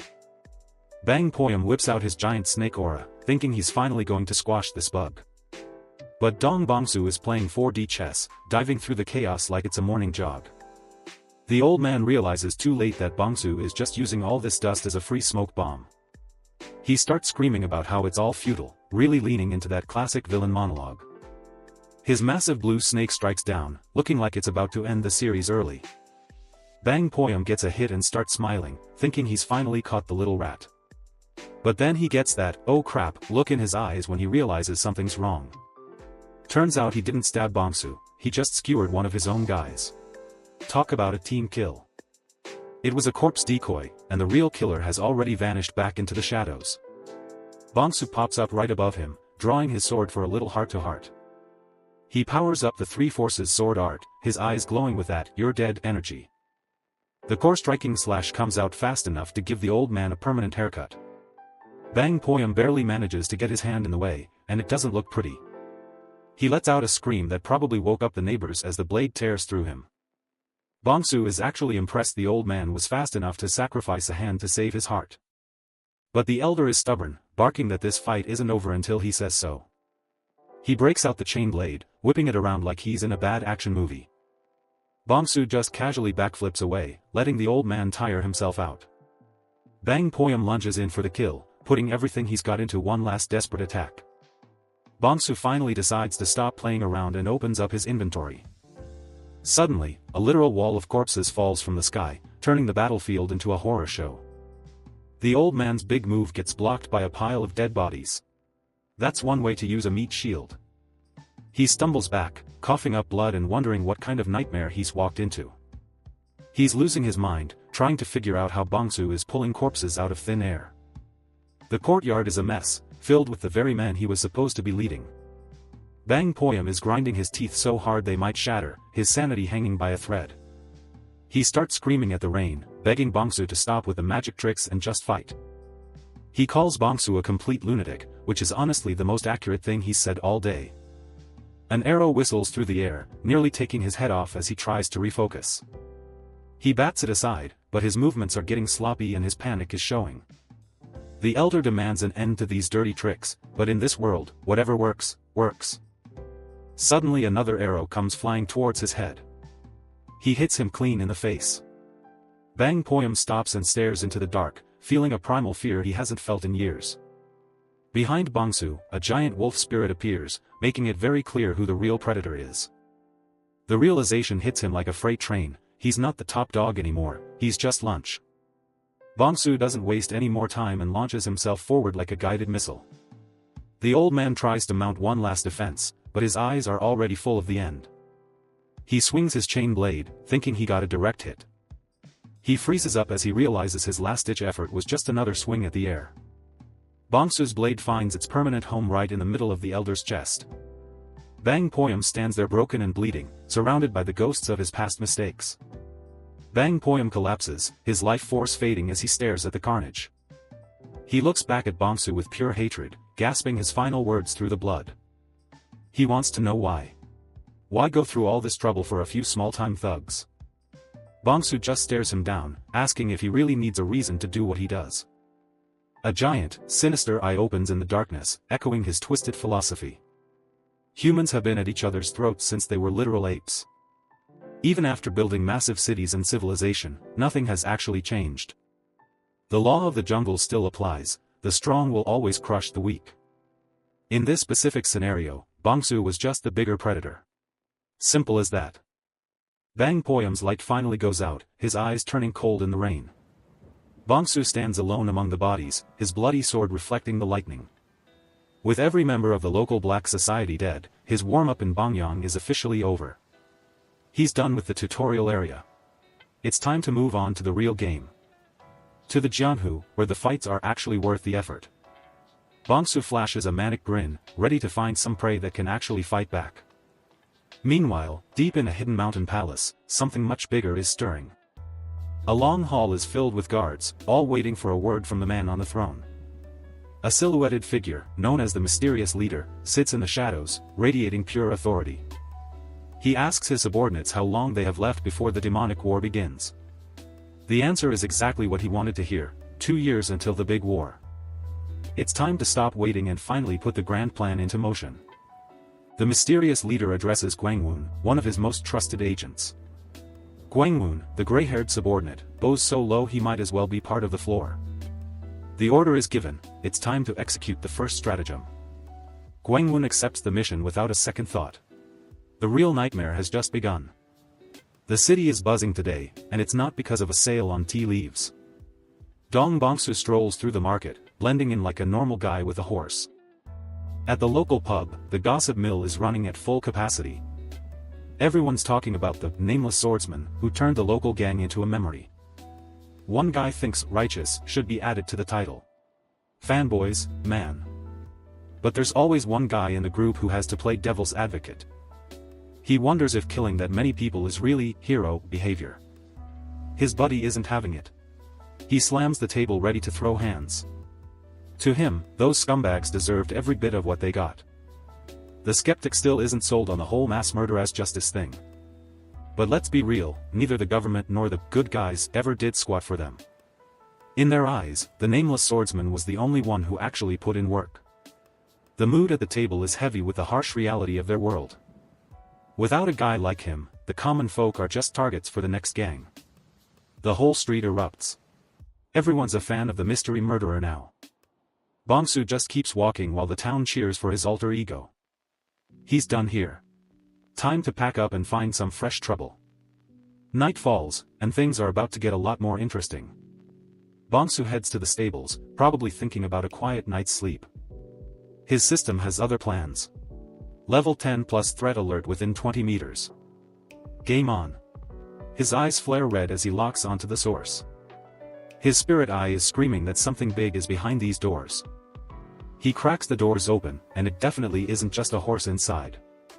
Two powerful figures are having a secret meeting in the dark. Meet Gi Daehyo, the leader of the Black Crow unit. Not a guy you want to mess with. And next to him is Danri Chanwo, the big boss of the Danri clan. Bongsu keeps his cool, observing these high-level predators from the shadows. He plays the part of the lowly servant, bowing low as they approach. Chanwo pets his horse, sounding like he's about to give up something precious. From the ground, Bongsu watches their every move. He's not missing a thing. He notices Chanwo is somehow floating above the ground, a testament to his martial arts mastery. The Namgung clan is having a wedding, and everyone wants an invite. Daehyo is surprised the boss is giving up his favorite horse as a wedding gift. Chanwo is thinking bigger. He wants to plant his own people in the Namgung clan. His children if possible. He's got that look in his eye. The kind that says he's willing to sacrifice anything. Is this about a marriage alliance or something much more sinister? He's basically saying he wants as many assets in this family as possible. But they know the Namgung clan won't just let them walk through the front door. Chanwo's aura explodes. He doesn't care about want, he wants results. He tells Daehyo to get it done. Daehyo feels the pressure. When the boss speaks like that, you just nod. Orders are set. They move out tomorrow at dawn. And Bongsu? He's coming along as the horse guy. Perfect cover for a psychopath. Gi Daehyo bows as the patriarch leaves. Orders received. The next day the unit gathers in front of the massive Danri clan estate. It's moving day. Bongsu is stuck on horse duty again. A psychopath's work is never done. He's thinking about his next move. Just copying skills won't make him a real master. He's tried mimicking the clan warriors, but it's just a cheap imitation. Muscles and memory are one thing, but he's missing the actual foundation. Learning from a secret manual? That's the absolute worst way to do it. To get the good stuff, you need to learn directly from a master. But finding someone to take in a mute servant isn't exactly easy. Plus, he's already 18. In Murim years, he's practically a senior citizen for starting out. But then again, maybe this wedding trip is exactly what he needs. The destination, the legendary Namgung clan. They're the heavy hitters of the region, and a prime place to find a real teacher. Bongsu lets out a smirk. New place, new opportunities, and definitely stronger prey. The Black Crow unit is fully prepped and ready to ride out. Bongsu leads his horse into the formation. Just another face in the crowd. Daehyo checks the head count. Someone's missing, and he already knows who it is. The young master and young lady are running late. Typical. He's done waiting. He gives the order to move out before things get complicated. The column starts moving, flags flying and weapons ready. Suddenly, Daehyo signals a halt. Trouble in paradise already. There's a commotion coming from one of the nearby buildings. Daehyo facepalms. This is definitely a "here we go again" moment. Introducing Danri Ganghai, the eldest son and the local prodigy. On paper, the guy is a monster. Skill-wise, he's a shoo-in for the Namgung clan. But in reality, his personality is absolute trash. He spends more time with wine and women than with a sword. Sounds of a beatdown echo through the street. Rumors say he's a total scoundrel. Boom. Green energy explodes as someone gets launched through a wall. A guard gets absolutely wrecked. Ganghai is clearly having a bad day. Bongsu watches the chaos, sensing something much more dangerous nearby. The system rings the alarm. Level 10 plus threat within 20 meters. Ganghai is on the ground, screaming like a toddler who lost his candy. He tries to retaliate, but he gets shut up with another green blast. The unit is in shock. No one expected this kind of violence at the gate. Bongsu's eyes lock on. This isn't just a brawl, it's a master at work. A perfect opportunity. Meet Tang Wu. This isn't just any master, it's a skilled one. He just arrived, and he's already making a mess of the place. Gi Daehyo charges onto the scene, shouting for everyone to halt immediately. Tang Wu looks on with eerie green eyes, clearly not bothered by the sudden intrusion. Gi Daehyo stands his ground, introducing himself as the leader of the Danri clan's elite Black Crow unit. He points out that the man being stepped on is none other than young Master Danri. The captain warns that if the foot isn't removed right now, he won't just stand by and watch. Dong Bongsu watches the drama unfold, noting that the captain has no clue who he's threatening. He realizes Tang Wu is an unfathomable master from outside the local Murim circles. Bongsu knows the numbers don't matter, they can't defeat this man with the people they have. It's the difference between a lion and a bug, the predator doesn't even need to try. Tang Wu casually picks his ear, acting like he's never even heard of the Danri clan. He mocks them further, asking if their precious clan is something he can eat. Gi Daehyo is absolutely livid, unable to believe someone would dare insult his clan so openly. Tang Wu's eyes glow with a dangerous light as he continues to belittle the local powers. To him, young Master Danri is nothing more than something convenient to step on. That's the breaking point.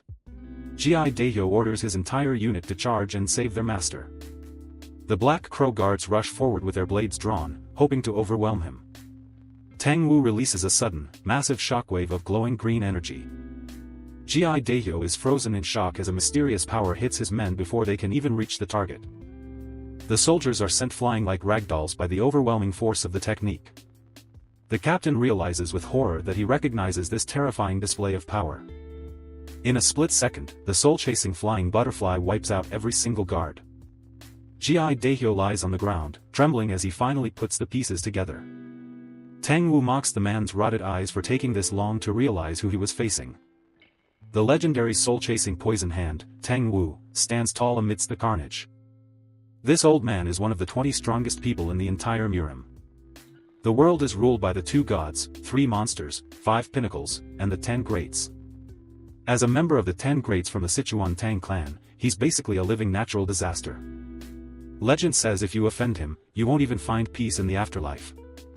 Dong Bongsu watches the aftermath, keeping his distance from the legendary master. He notes that the Danri scoundrel really caused a massive headache for himself today.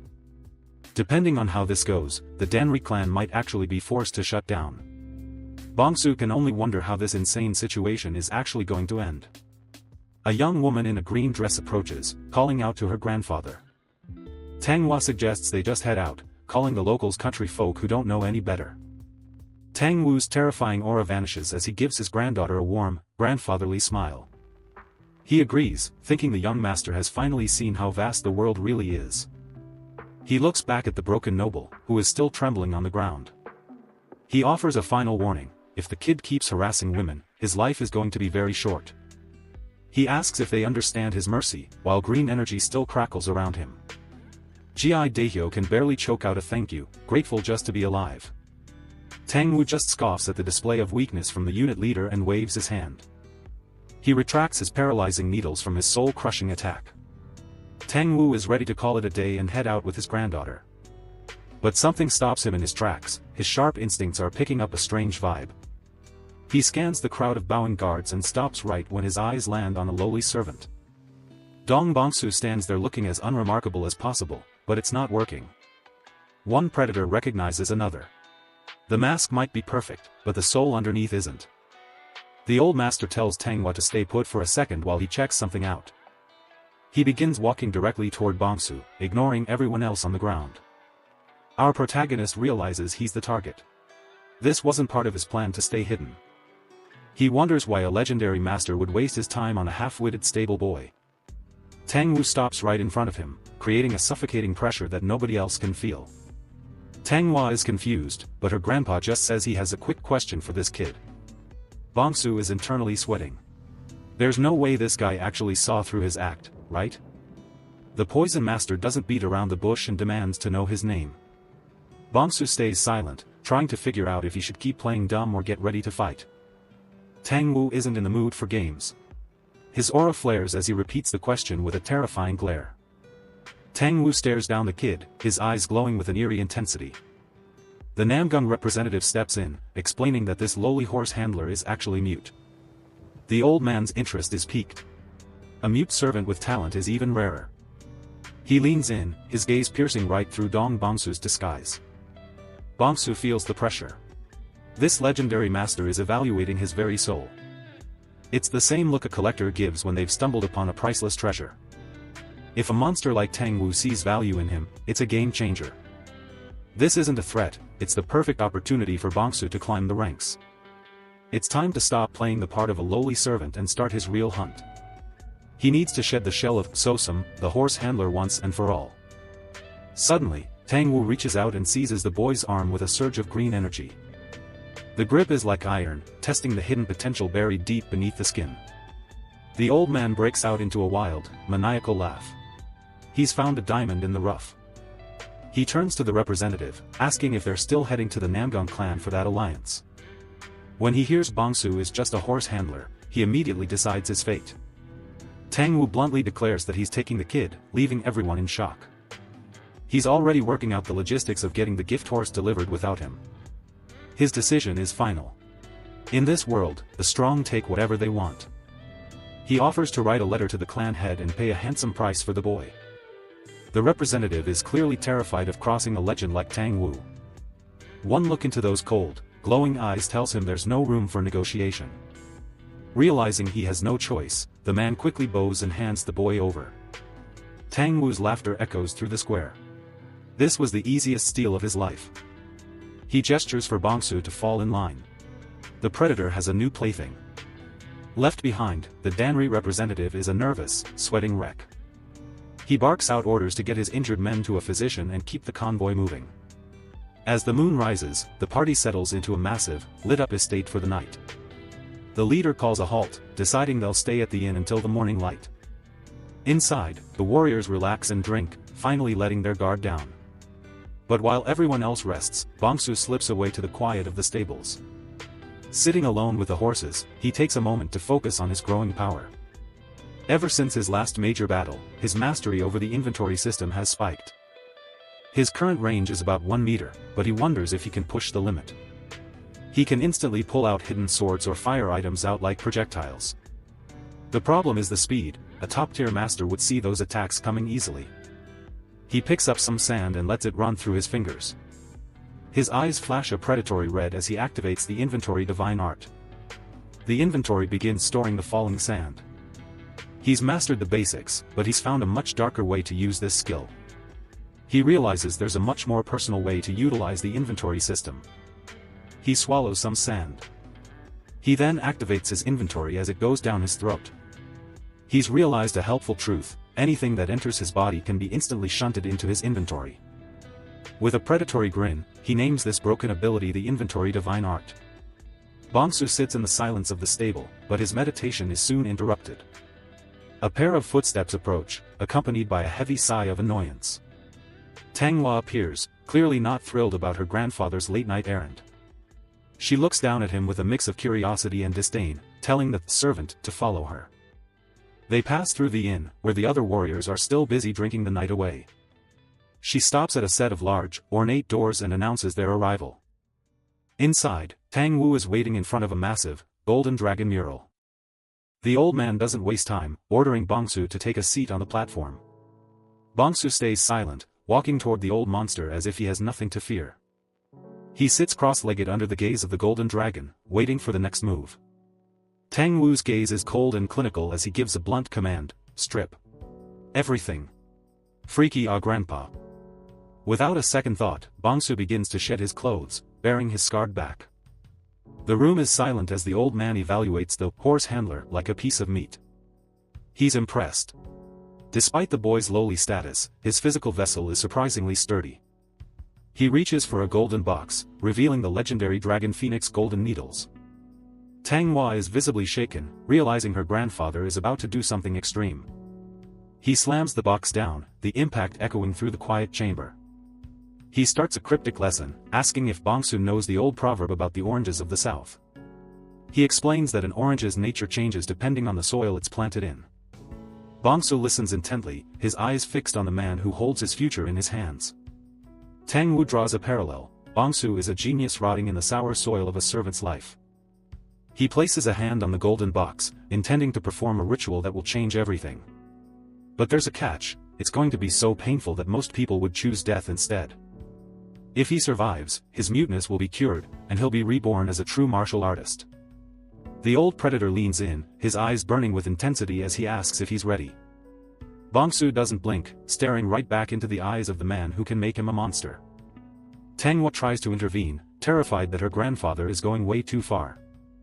She warns him that a ritual of this scale requires the consent of the clan elders. Tang Wu just laughs. He's the one in charge here, and he doesn't take orders from anyone. His gaze narrows, focusing entirely on the boy sitting before him. He holds up a single golden needle, offering the ultimate prize, the Tang's surname. Bongsu's eyes glow with a manic red light. The game has finally begun. In the Murim, being born with a legendary body means you're basically destined for greatness before you even throw a punch. We're talking names like the Heavenly Meridian Body or the 9th grade Sacred Bone. Rare stuff that turns men into myths. These are the kind of gifts that leave a permanent mark on history and make everyone else look like background characters. They're hailed as talents that only appear once every 1,000 years. Basically, the lottery winners of the martial arts world. If you're lucky enough to be born with one, you're practically guaranteed to carve your name into the Murim's history books. But even among those legendary tiers, there's one aptitude that stands above the rest as the ultimate rarity. Tang Wu stares at Dong Bongsu like he just found a diamond in a mountain of trash. He can't believe his luck. He doesn't care about those once-in-a-century talents. They're nothing compared to the prize he's looking at now. Because this brat has a body that hasn't existed since the very beginning of Murim history. It's a complete anomaly. It's a body of no meridians. A total blank canvas for martial arts.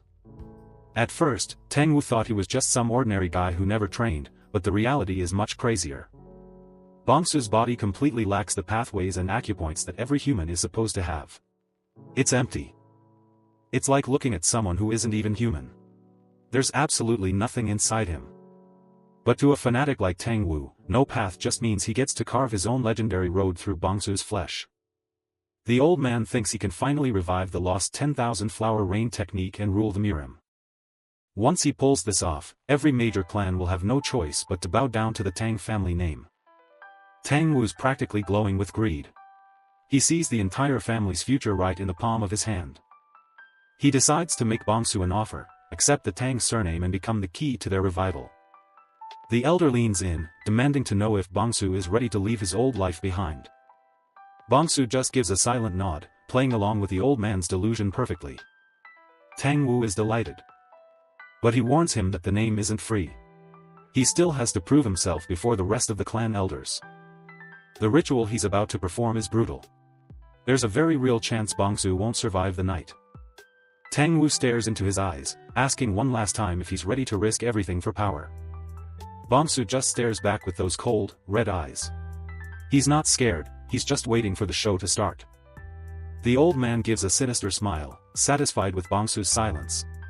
He's ready to begin the transformation. It's time for the Great Reformation ritual. Tang Wu's about to play God with Bongsu's anatomy. He orders Tang Hua to stand guard at the door.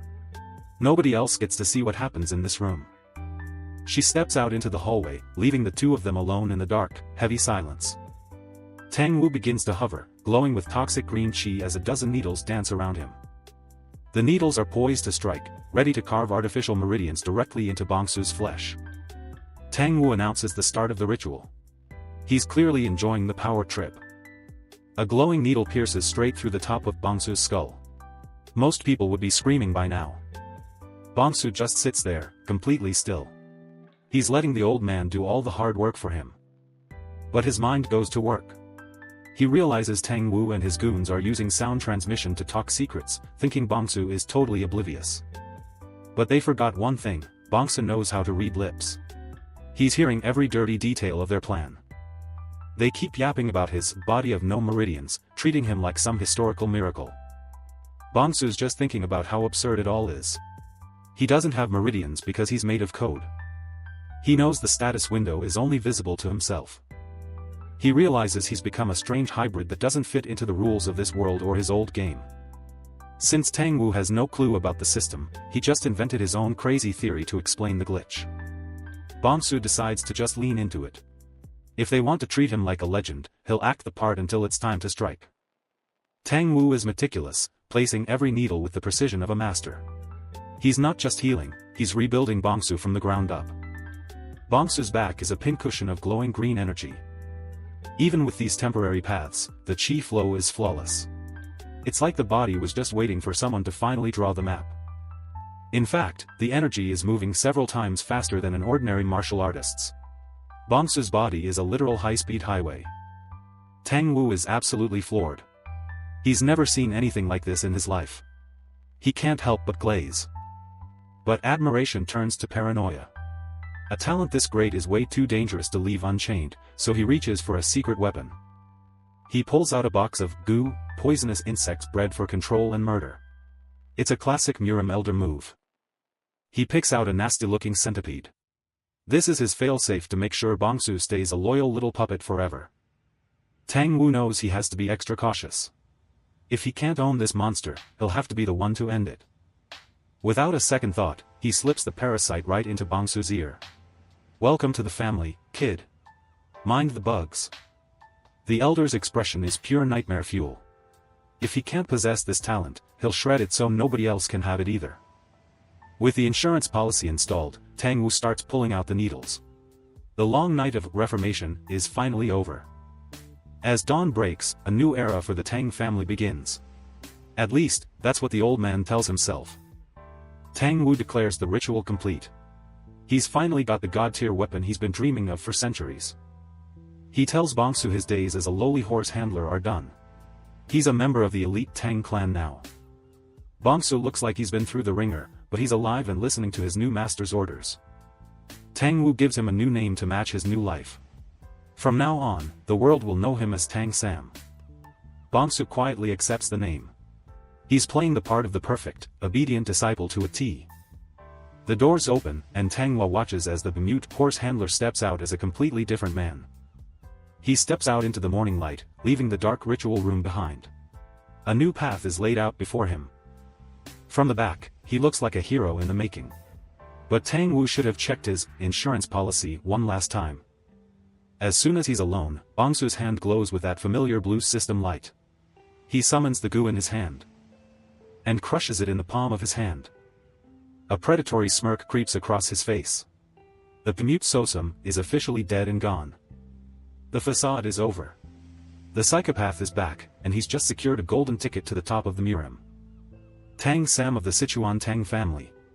It's a nice name, but he's still the same monster underneath. He leaps toward the horizon, ready to use his new identity and his bug as wings to soar above everyone else. Night falls over the Anhui branch of the heavenly demon divine cult, where things are about to get messy. Inside the master's quarters, the branch leader is having a very loud, very private party. Meet Pega Hyol, the naked silver demon, who's currently right in the middle of a carnal marathon. Suddenly, an uninvited guest drops from the ceiling to kill the mood. The woman screams as a blade comes straight for the branch leader's head. Pega Hyol doesn't even break a sweat as he parries the strike with a burst of pink energy. He kicks the assassin away, his expensive robes billowing as he lands gracefully on the floor.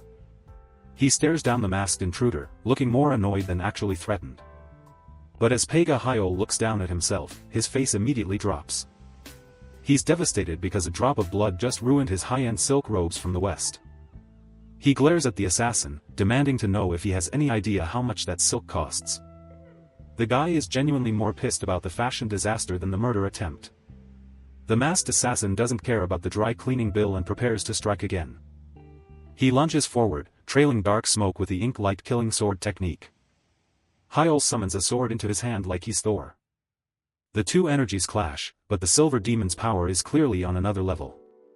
He looks the assassin in the eye with a terrifying, predatory grin. Pega Hyol mocks him for being pathetically weak.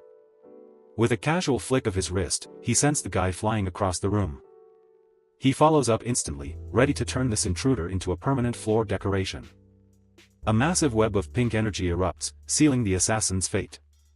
But then, Pega Hyol senses something familiar and stops mid-strike. The energy dissipates as the black and pink energy surge. The assassin is knocked back and dissipates the rest of the energy. Pega Hyol recognizes the technique, it really was the ink light killing sword. Meet that assassin. Mad Cloud, the 18th cloud of the cult, looking like he hasn't slept in a decade. The old man is a human calendar, noting it's been exactly 9 years and 190 days since they last met. Pega Hyol just bursts out laughing at the old man's weirdly specific memory. He flops back onto his chair, realizing he's actually dealing with a high-ranking messenger. He asks what would bring a veteran like Mad Cloud all the way here in person. Mad Cloud stays serious, noting he is here to deliver orders.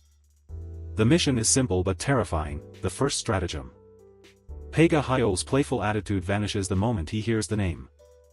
He immediately thinks of Shifting Shadow, who's been playing hero in the Orthodox world. A dark, twisted smile creeps across his face at the thought of the chaos to come. He asks about the scope of this new operation. Mad Cloud closes his eyes, reciting the cold-blooded instructions. Every single person, except for Shifting Shadow and Namgang Hai. Pega Hyol mentions Tang Wu will arrive soon and his own branch forces won't be enough for the job. Mad Cloud reveals that 5 more shadows are on their way to ensure the massacre is a success. Pega Hyol can't help but smirk, the real bloodbath is finally about to begin. Pega Hyol smirks, satisfied that the business with the messenger is concluded. Mad Cloud turns to leave, his mission of delivering the cult leader's orders complete. But before the old man can exit, the silver demon has one last burning question. Pega Hyol lounges back, casually asking for Shifting Shadow's real name again. Mad Cloud stops in his tracks, clearly not interested in playing these games. He vanishes into the darkness, leaving the branch leader alone with his bitter thoughts. Pega Hyol sighs, thinking about how incredibly unlikable his colleagues are. But his annoyance quickly shifts into a deep, obsessive jealousy. He's seething that shifting shadow became a hero and married the most beautiful girl in Manhwa. The thought of rotting away in a gloomy branch while his rival lives the dream is pure torture. He looks out at the moon, his envy fueling a new, lethal resolve. He signals his subordinates, ready to wipe away the traces of his earlier indulgence. He stalks through the hallway, his presence weighing heavy on everyone around him. He coldly orders his men to clean the room and dispose of the woman he was with. But his housecleaning doesn't stop with just the guest. He casually orders the execution of every guard who failed to stop the assassin tonight. His subordinate bows in terror, knowing that one wrong move means death. Pega Hyo looks out over the city, anticipating the coming massacre. This is the Manhwa branch of the heavenly demon divine cult, a literal den of monsters. And at the center is the naked silver demon, a man who finds beauty in bloodshed. He's also known as Ash Shadow. With a wicked grin, he declares that the true game is finally about to begin. Below the mountains, the city of Manhwa glitters, oblivious to the impending doom. Dark forces are already on the march, preparing to turn the night red.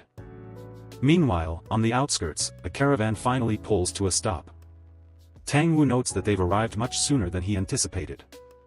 Dong Bongsu stares at the territory of the Namgung clan, knowing his path is set.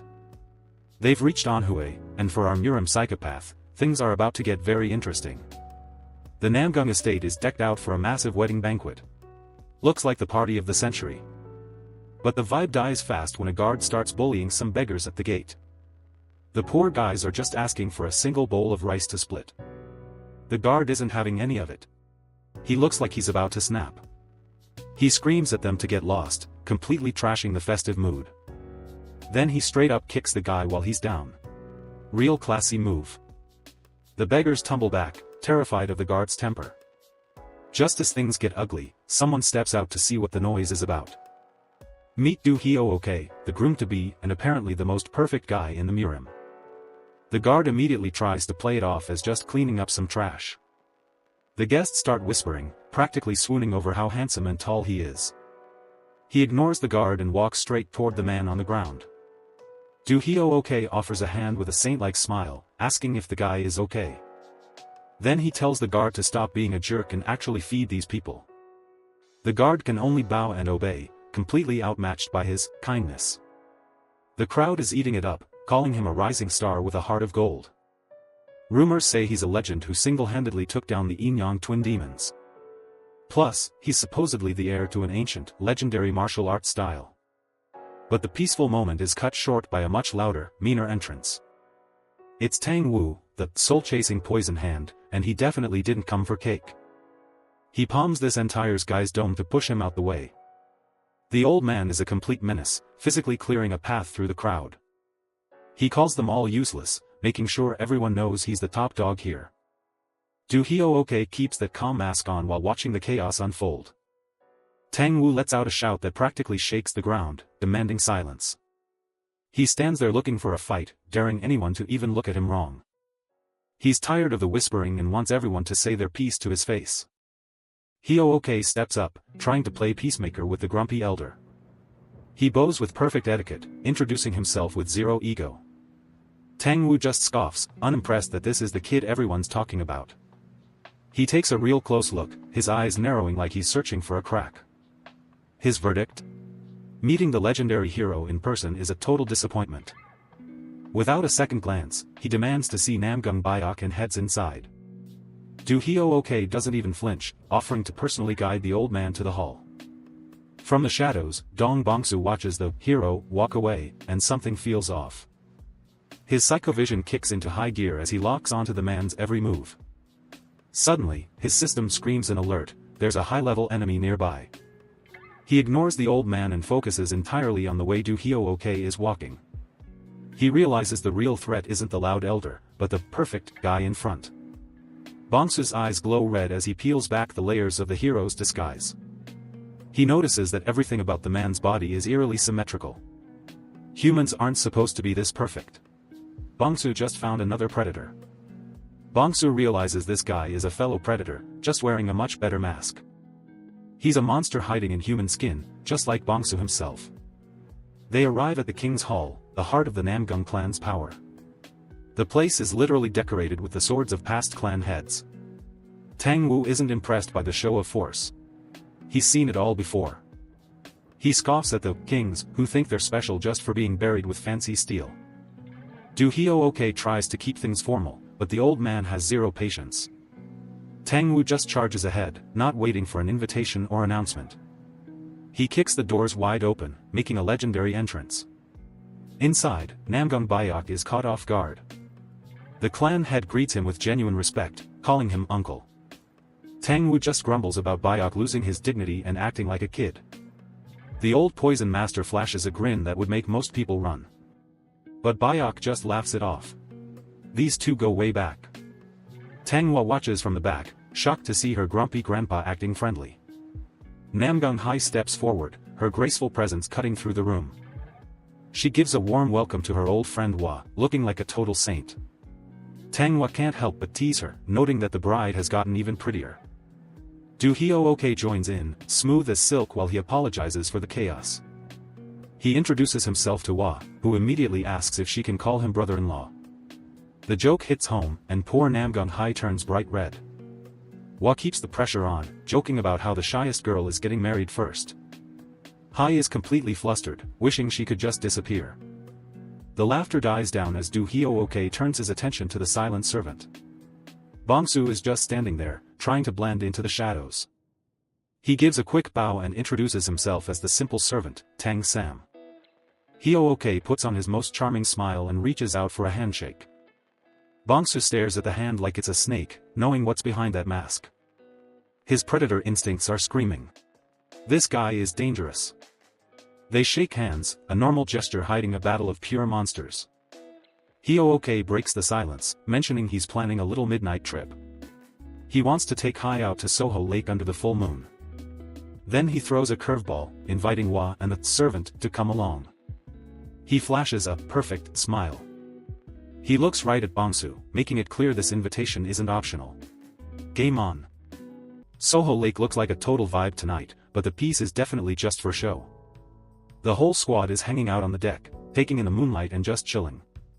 Tanghua is actually into the view for once, looking all peaceful. Du Hyo-ok plays the part of the charming hero perfectly, hyping up the scenery to everyone. The palace reflected in the water looks stunning, but something about this night feels off. Namgung Hai thinks the moon is beautiful, and Tanghua is right there with her. Hyo-ok suggests the guys share a drink while the ladies have their own conversation. He heads off to grab some wine, acting like he's just one of the boys. Dong Bongsu isn't buying the nice guy act for a second. He knows Hyo-ok is just a predator wearing a very expensive hero mask. Bongsu recognizes a monster when he sees one, no matter how much they smile. But suddenly, his internal system starts going off like a fire alarm. He realizes he's accidentally stepped into a much bigger scheme than he thought. A high-level enemy just popped up on the radar, and they're way too close. Bongsu looks around, trying to figure out where the threat is hiding. It's not Hyo-ok, there's someone else on this boat, and they're elite. He starts doing the math on the ship's dimensions to pinpoint the intruder. The signal is coming from right underneath them, on the lower deck. Hyo-ok returns with the wine, still acting like the perfect, friendly host. Bongsu realizes there's a whole other threat to deal with aside from him. The boat looks peaceful from the outside, but the shadows are filling up with killers. Hyo-ok offers Bongsu a drink, acting like they're best buds. Bongsu hits him with a classic stomach ache excuse to get some breathing room. He asks to be excused, and Hyo-ok just points him toward where he can relieve himself. The hero watches him leave with a look that's anything but friendly. Bongsu slips into the dark hallways, ready to see who else is lurking. The system is counting down. The threat is right on top of him now. He notices the distance fluctuating, there's definitely more than one. He keeps moving through the dark corridor, staying completely silent. That's 2 high-level enemies confirmed in the shadows. Make that 3. These guys are everywhere. And now 4. The ship is practically crawling with assassins. Including Hyo-ok, that makes 5 elite predators all on one boat. Bongsu's starting to get excited. Dealing with 5 people way stronger than him. He knows they aren't here for something as small as kidnapping Namgung Hai. Their real plan has to be way more ambitious than just grabbing one girl. It's pretty obvious their target is the entire Namgung clan itself. A whole squad of people this strong sneaking in can only mean one thing. They're planning to burn the whole clan down and overthrow everything. Bongsu realizes he's literally caught in the middle of a war zone. He's got Tang Wu on one side and a group of elite killers right ahead of him. He can't help but grin. A chaotic dilemma like this is exactly what he lives for. Bongsu's already planning his next move as they get closer to the waterway. Time to go to work. The ship glides across Soho Lake, looking like a total dream from the outside. On the lower deck, the Namgung guards are getting ready for their boring patrol. One of the guys starts whining to squad leader Go Sangong about having to check the waterway. Go Sangong is definitely not in the mood for any complaining tonight. He snaps at the guard for talking back and tells him to just do his job. He gets right in the guy's face, making it clear that the patrol isn't optional. With the wedding coming up, he's not taking any chances with security. He sends them off, but the guards are still grumbling under their breath. Inside the dark tunnel, the atmosphere is already starting to shift. One guard complains about missing out on the party and booze happening above. He actually wishes some enemies would show up just to cure the boredom. Huge mistake. Footsteps splash through the shallow water as they head deeper into the dark. They've got no clue that they're being watched from the shadows. The youngest guard is the only one actually feeling the creepy vibes. He looks around, but the torchlight barely cuts through the gloom. A cold whisper echoes through the tunnel, and then the lights go out. Sudden chaos. Red flashes of light reveal Bongsu is already in the middle of them. He strikes with zero hesitation, moving way faster than any human should.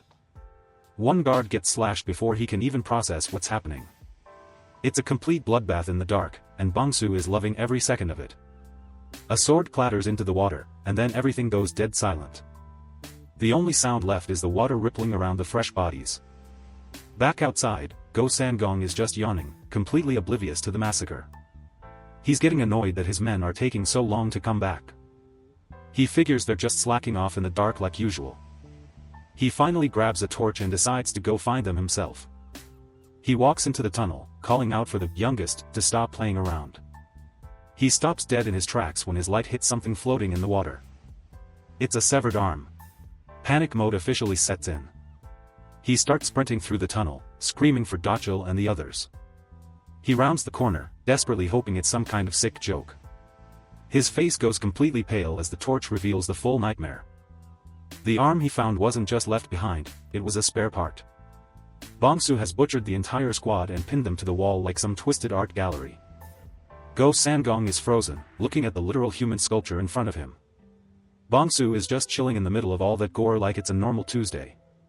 He looks up with those dead eyes and says he was just missing one arm to finish his masterpiece. Go Sangong is straight up relentless in this flooded tunnel. He's swinging with everything he's got, lighting up the dark with his sword arts. Dong Bongsu is barely holding on, just trying to keep his head on his shoulders. The pressure is insane, this guy is way stronger than Bongsu expected. Go Sangong is losing it, his eyes practically glowing with rage. He demands to know why a guest like Bongsu is turning into a total menace. Bongsu just chills in the shadows, not bothered at all. He claims he's doing all of this for the sake of the Namgung clan. Go Sangong isn't buying the hero act for a second after all the bodies Bongsu dropped. Time to break out the heavenly wind sword arts and end this. The whole tunnel starts glowing as he channels his aura. He's chaining moves back to back, leaving zero room for a counter. The impact of their blades sends a shockwave through the water. Bongsu is retreating, but Go Sangong is right on his heels. The old man is promising to tear him to shreds, and it's looking pretty likely. Bongsu's locked in, but he's taking a serious beating. Blue slashes are coming from everywhere, it's a miracle he hasn't been diced yet. The water's getting dyed red as Bongsu dodges through the tunnel. He sneaks a peek at his status bar, his HP is looking real sketchy. He forces a jump, trying to create some distance. Blood is splattering against the stone as the fight drags on. Go Sangong starts laughing, thinking Bongsu made a rookie mistake and dropped his sword. But his face changes the second he realizes he missed something. A clean cut opens up right across his cheek. He's totally baffled, he clearly saw the sword fall, yet it's back in Bongsu's hand. He realizes Bongsu is using some bizarre inventory sorcery to teleport his weapon. Bongsu doesn't waste time explaining and goes right back on the offensive. He switches to a left-handed horizontal slash, catching Go Sangong off balance. The blades spark as they collide in the dark. Go Sangong counterattacks with everything he's got.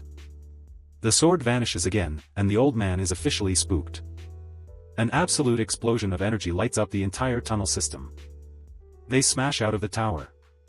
Go Sangong is actually terrified, thinking he's about to catch a game over. Bongsu's sword slice just shy of his eye. He falls just short of finishing it. They crash into the ground as the fight hits its peak. Go Sangong stares at the result, breathing heavily. Bongsu is down in the water, looking like he's at his absolute limit. Go Sangong starts laughing like a psycho once he realizes he won. Bongsu struggles to get back up, panting through the damage. Dong Bongsu is looking real rough, his HP is officially bottoming out. He checks his status window, he's taken massive damage, but his EXP is almost capped. He's making a final calculation, and it's definitely not going to be good for his limbs. The dude's got that psychotic red-eyed glow going on again. He goes for a full send charge right into the center of the storm. Go Sangong just laughs, thinking he's finally snapped and developed a death wish. The old man decides to end it properly with the final form of his sword arts. Heavenly wind splitting the sky, the kind of move that levels city blocks. He asks if Bongsu is trying to take him out with a desperate suicide play. The whole tunnel is flooded with a blinding, lethal aura. Bongsu doesn't even flinch as the technique connects. In a gruesome display of body horror, his arms are sliced clean off at the shoulders. He gets sent flying back into the dark water, a total mess of blood and bone. Go Sangong follows up with a savage kick to put him out of his misery. He starts gloating, laughing about how Bongsu never stood a chance against a master. He tells him to just die like the stubborn piece of work he is. But Bongsu's eye snaps open, and the vibe shifts instantly. He's standing there armless and bleeding, but he's still wearing that terrifying smile.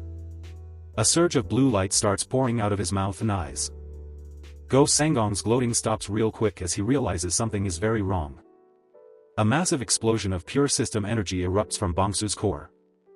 Go Sangong is left standing there, drenched in blood and staring into the void. Before he can even react, a blade is driven straight through his skull.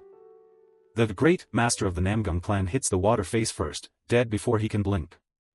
System alert, level up notification pops up right in front of the carnage. Full reset, HP refills to max and he officially hits level 13. The level up triggers a massive pillar of light that shoots miles into the sky.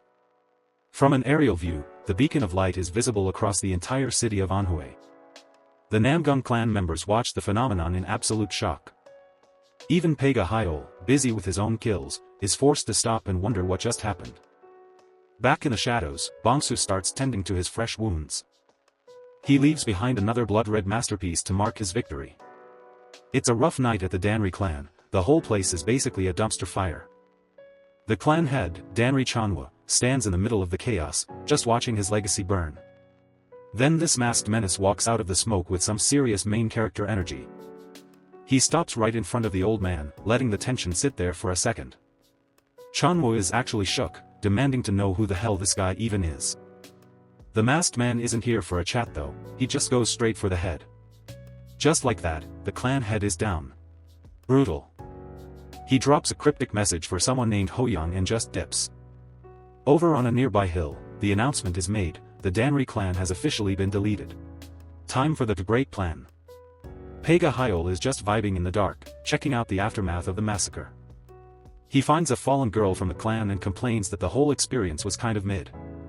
Honestly, he thinks the guy who did this has zero sense of fun. Tough crowd.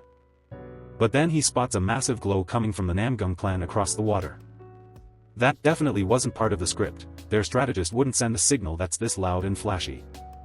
He starts getting paranoid, wondering if the Namgung clan is actually onto their whole operation. Change of plans, he orders every road leading to Anhui blocked immediately. The demonic cult army is ready to move. The first stratagem is officially live.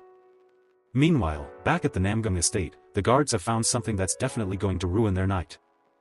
Someone decided to do some gore-themed interior design on their walls. Bold choice. The blood message is a real mood killer, when the moon is full, the emperor falls. And here's the kicker, I, who walk slowly, shall become king. Sound like anyone we know? The warriors are losing it, trying to figure out what kind of psycho would leave this behind. Namgung Bayok looks up at the moon like he's reconsidering his entire life. Stress levels are spiking. He tells everyone to double the guard since that big wedding is coming up. Safety first. He's not taking any chances, he wants every suspicious detail reported directly to him. The old man is already doing the math. Emperor means his clan, and the full moon is the wedding night. The only puzzle piece left is who this person is supposed to be. It's getting real. He's officially entering crisis mode. Not a great look for the clan head. By morning, the whole estate is buzzing with nervous energy. Everyone's on edge. Inside the meeting room, things are already getting heated. Someone's slamming tables. Namgung-young, the hot-headed leader of the Azure Sky Sword unit, is fuming. He says this whole thing is a total setup. He's ride or die for Do Hyo-ok, who's only been with the clan for a year. He's not buying the betrayal narrative. He thinks if they start suspecting their future son-in-law over some wall graffiti, they'll be the joke of the Murim world. The rest of the unit leaders just sit there, letting him vent his frustrations. It's a long meeting. That's when Namgung-in, the leader of the Boundless Sword unit, decides to be the voice of reason. He's got thoughts. He says they can't just ignore those 8 specific characters left by the intruder.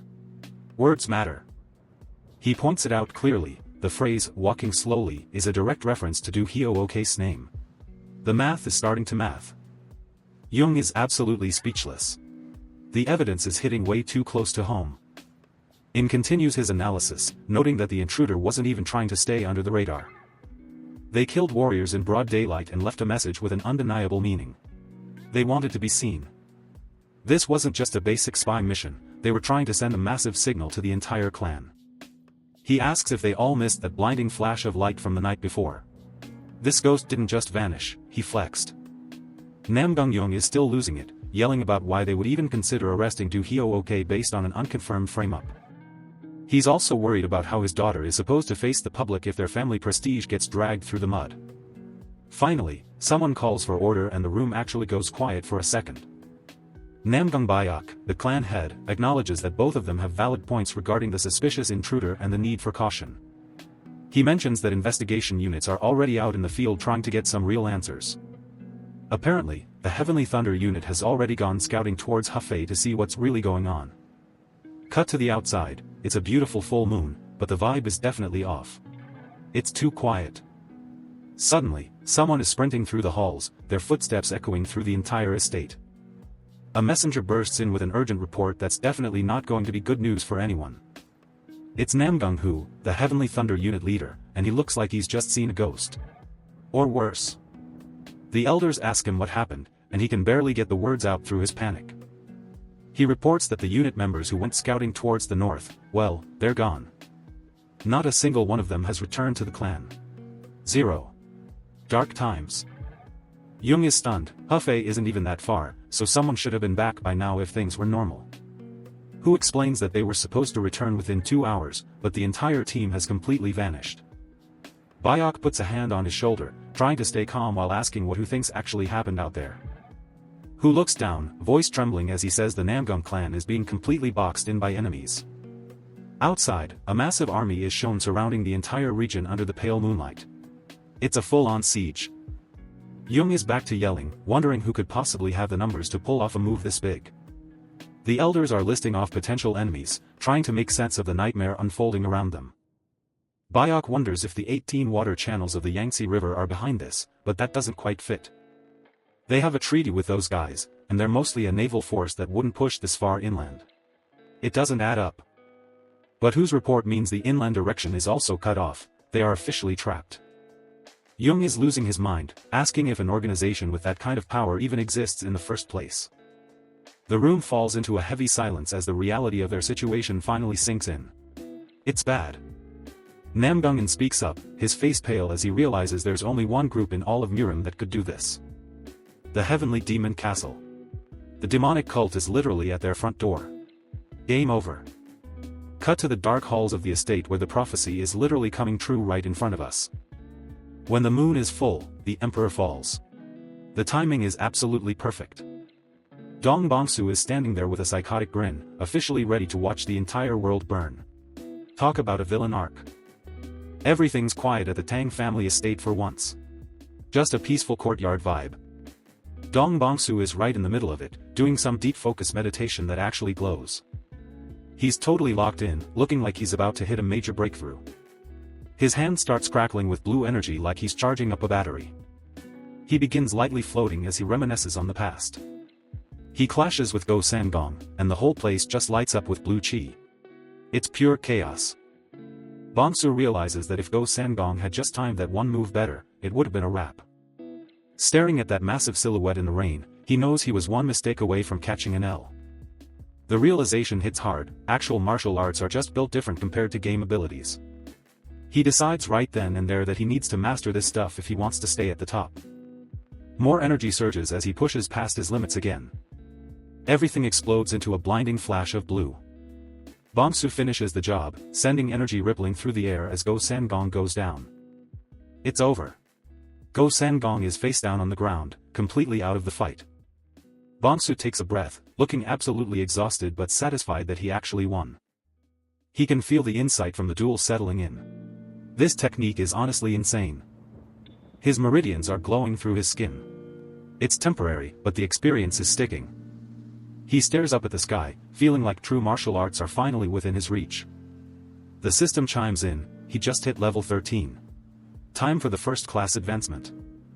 The mission is a total grind, kill 100 enemies that are level 10 or higher. Easy work, right? He's just staring at the screen like, you've got to be kidding me with this. 100 high-level enemies? That's a massive jump from what he's used to. He remembers the guys he fought recently. They were barely mid-level. This is a different league. Bongsu realizes this won't be a walk in the park, even for a psychopath like him. Suddenly, a building just decides to stop existing in a massive fireball. But wait, let's back up about 10 minutes to see how this started. The courtyard is packed with guards who look like they're ready for anything but what's coming. Do Hyo-ok is moving through the crowd, thinking about how that flare messed everything up. He's trying to stay low-key, but someone calls him out as Young Master Pa. Nice alias. A guard stops him, asking where he's going in such a rush. Buzzkill. The squad leader is suspicious. He wants to know why the leader of another squad is out this late. Do Hyo-ok plays it cool, acting like he's just checking out a strange light. Totally believable. The old man isn't buying it. He wants to know if it was actually an intruder's signal. A shadow looms over Hyo-ok, he's switching characters. The leader is done talking. He's taking Pa to the Imperial King's Hall for questioning. The squad surrounds him. There's no way he's talking his way out of this one. The old man catches a glimpse of something behind him and his face just drops.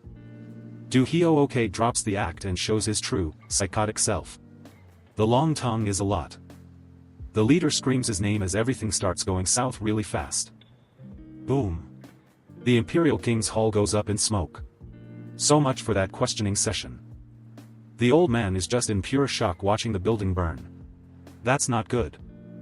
Another blast of energy hits, and he's just left swearing as the estate goes up in flames. Do Hyo-ok is really leaning into the villain role now, pulling out the Lightning Emperor sword technique. He drops the first form, Thunderstrike, and it's basically a giant nuke of yellow energy. Overkill, honestly. The entire courtyard is absolutely trashed. Not a great look for the estate. The local guards are having a collective panic attack. They were definitely not prepared for this. Someone finally notices it's Do Hyo-ok, but they're clearly confused why their own guy is suddenly nuking them. The squad leader is having a really bad day, just slumped against a wall and coughing up blood. He can't believe his entire elite squad got wiped out in literally one move. Major skill issue.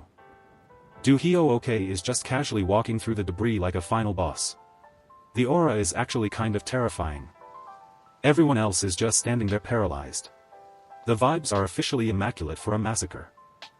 This one guy really thought he could talk some sense into him. Spoiler, it didn't work. He gets cut down instantly.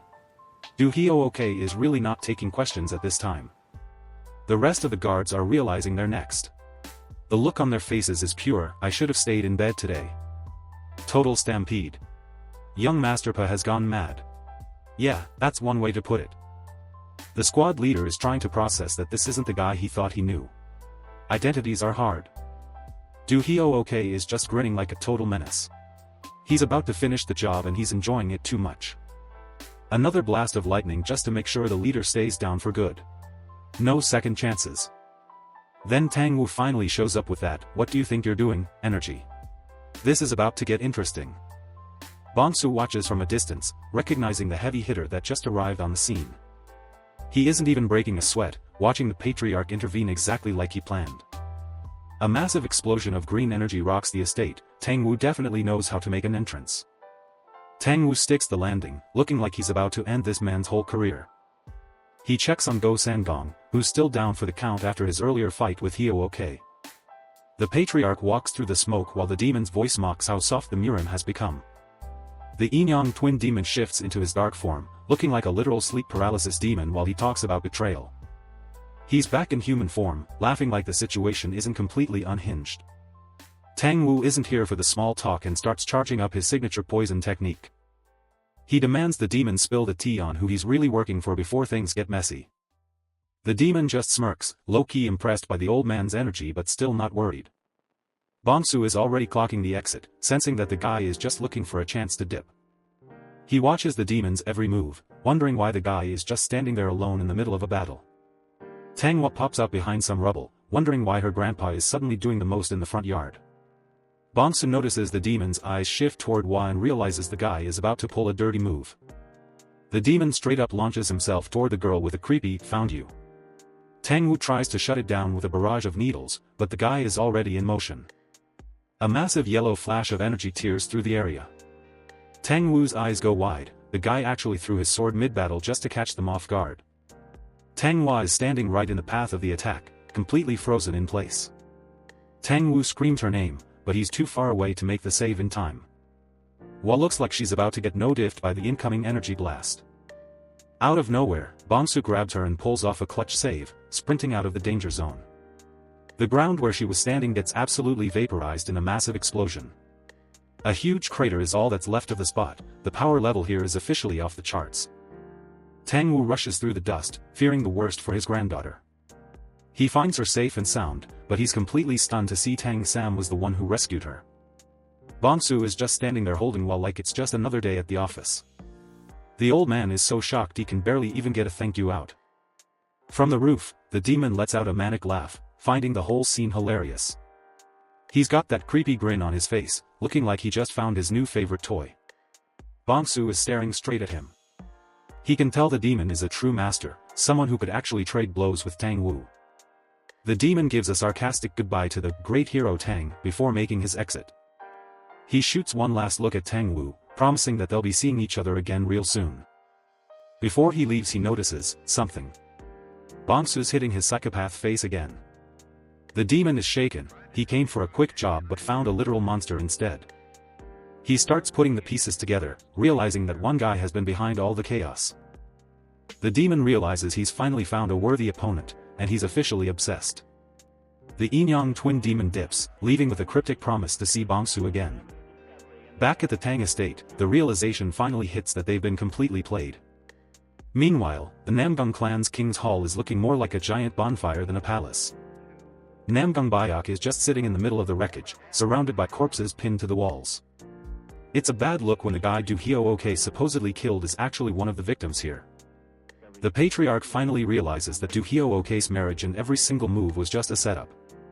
Every messenger pigeon they try to send out is getting spawn-killed by falcons in mid-air. With their defense formation trashed, the clan is officially trapped like rats in a jar. Namgung limps into the ruin, asking if the patriarch is ready to hear some cold hard truths. He lays out the three choices: they can fight, run, or try to slide into the alliance's DMs for help. Namgung Bayok tells him to skip the filler since fighting and fleeing are already off the table. Sending a messenger would take at least a week to reach reinforcements, time they definitely don't have. The patriarch decides it's time for a dark pivot and suggests they use a specific group of people. He's talking about the hundreds of innocent wedding guests who are about to become human shields.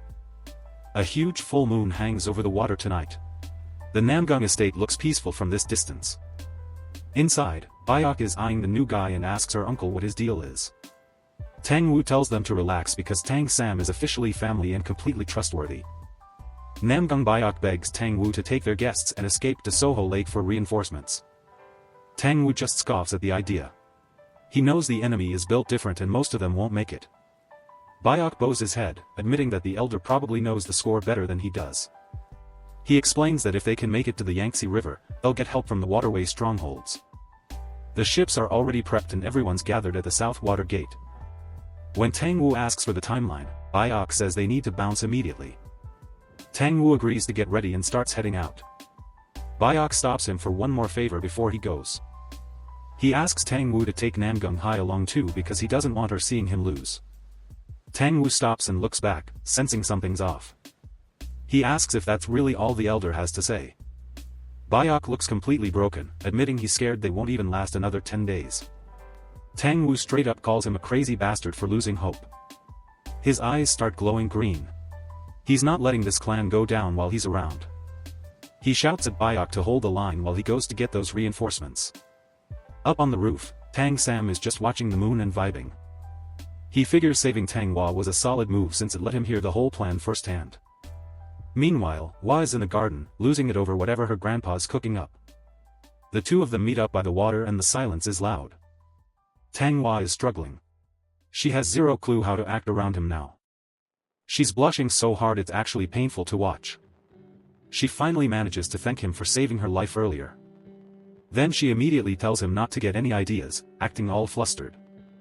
Tang Sam hits his usual psycho aura. Out in the woods, Ash Shadow is standing by the edge of the water. A massive, scarred shadow walks up behind him like he owns the place. Ash just glances back, totally unbothered. Hyo-ok, also known as Shifting Shadow, shows up with a grin, carrying someone's head like a souvenir. He mockingly asks Hyo-ok if he's got any good excuses for his failure. Shifting tells him to chill because the first stratagem is still very much in play. He explains that his whole job is to become a top-tier hero for the good guys. Shifting just smiles. His face is starting to look real weird. Suddenly his entire body starts cracking and morphing like something out of a horror movie. He completely transforms into Hai in the blink of an eye. With this look, he says he doesn't even need the real Namgung Hai to take over. Ash is actually stunned. The resemblance to the real deal is crazy. He starts laughing like a maniac because this is just too perfect. He admits he would actually smash, even knowing the whole thing is a trap. Blank stare of doom and despair. Do Hyo-ok is straight up questioning Ash Shadow's sanity. Ash Shadow lets him know if there's a hole there's a goal. The two of them start clashing, and the energy output is absolutely wild. A hawk cuts through the night sky, carrying a secret message over the river. Do Hyo-ok spots the bird and wonders if it's a direct update from Water Shadow. He checks the intel and confirms that the ships have finally set sail. Ash decides it's time to move out and asks the transformed Shifting Shadow what her move is. She's just chilling with a feather, saying she's going to trail that hawk and see where it goes. He asks if she's heading to Water Shadow, but she's got her sights set on something way more interesting. Ash isn't pressed about Tang Wu, thinking one guy can't carry the weight of the whole Namgung clan. He catches a glimpse of something in the distance that completely shifts the vibe. He starts panicking, demanding to know if they finally found the source of that mysterious light. Shifting Shadow just laughs him off, refusing to give up the intel he's so desperate for. He takes off running into the night, leaving the beauty behind. A now lonely Ash Shadow sits in silence wondering if Shifting will ever let him hit. Meanwhile, a whole fleet of massive warships is moving out under the cover of night. The decks are packed with soldiers, including our main cast, ready for whatever's about to go down. Someone is scouting the target through a telescope, keeping a close eye on the Namgung fleet. The scout stays hidden in the bushes, waiting for the perfect moment to signal the strike. He reports back to his boss that the target's location is officially confirmed. The leader doesn't waste any time and gives the order to launch the entire fleet. The Supreme Stronghold Chief is ready for a little boat ride to ruin someone's entire night. Turns out, the legendary Water Shadow has finally appeared.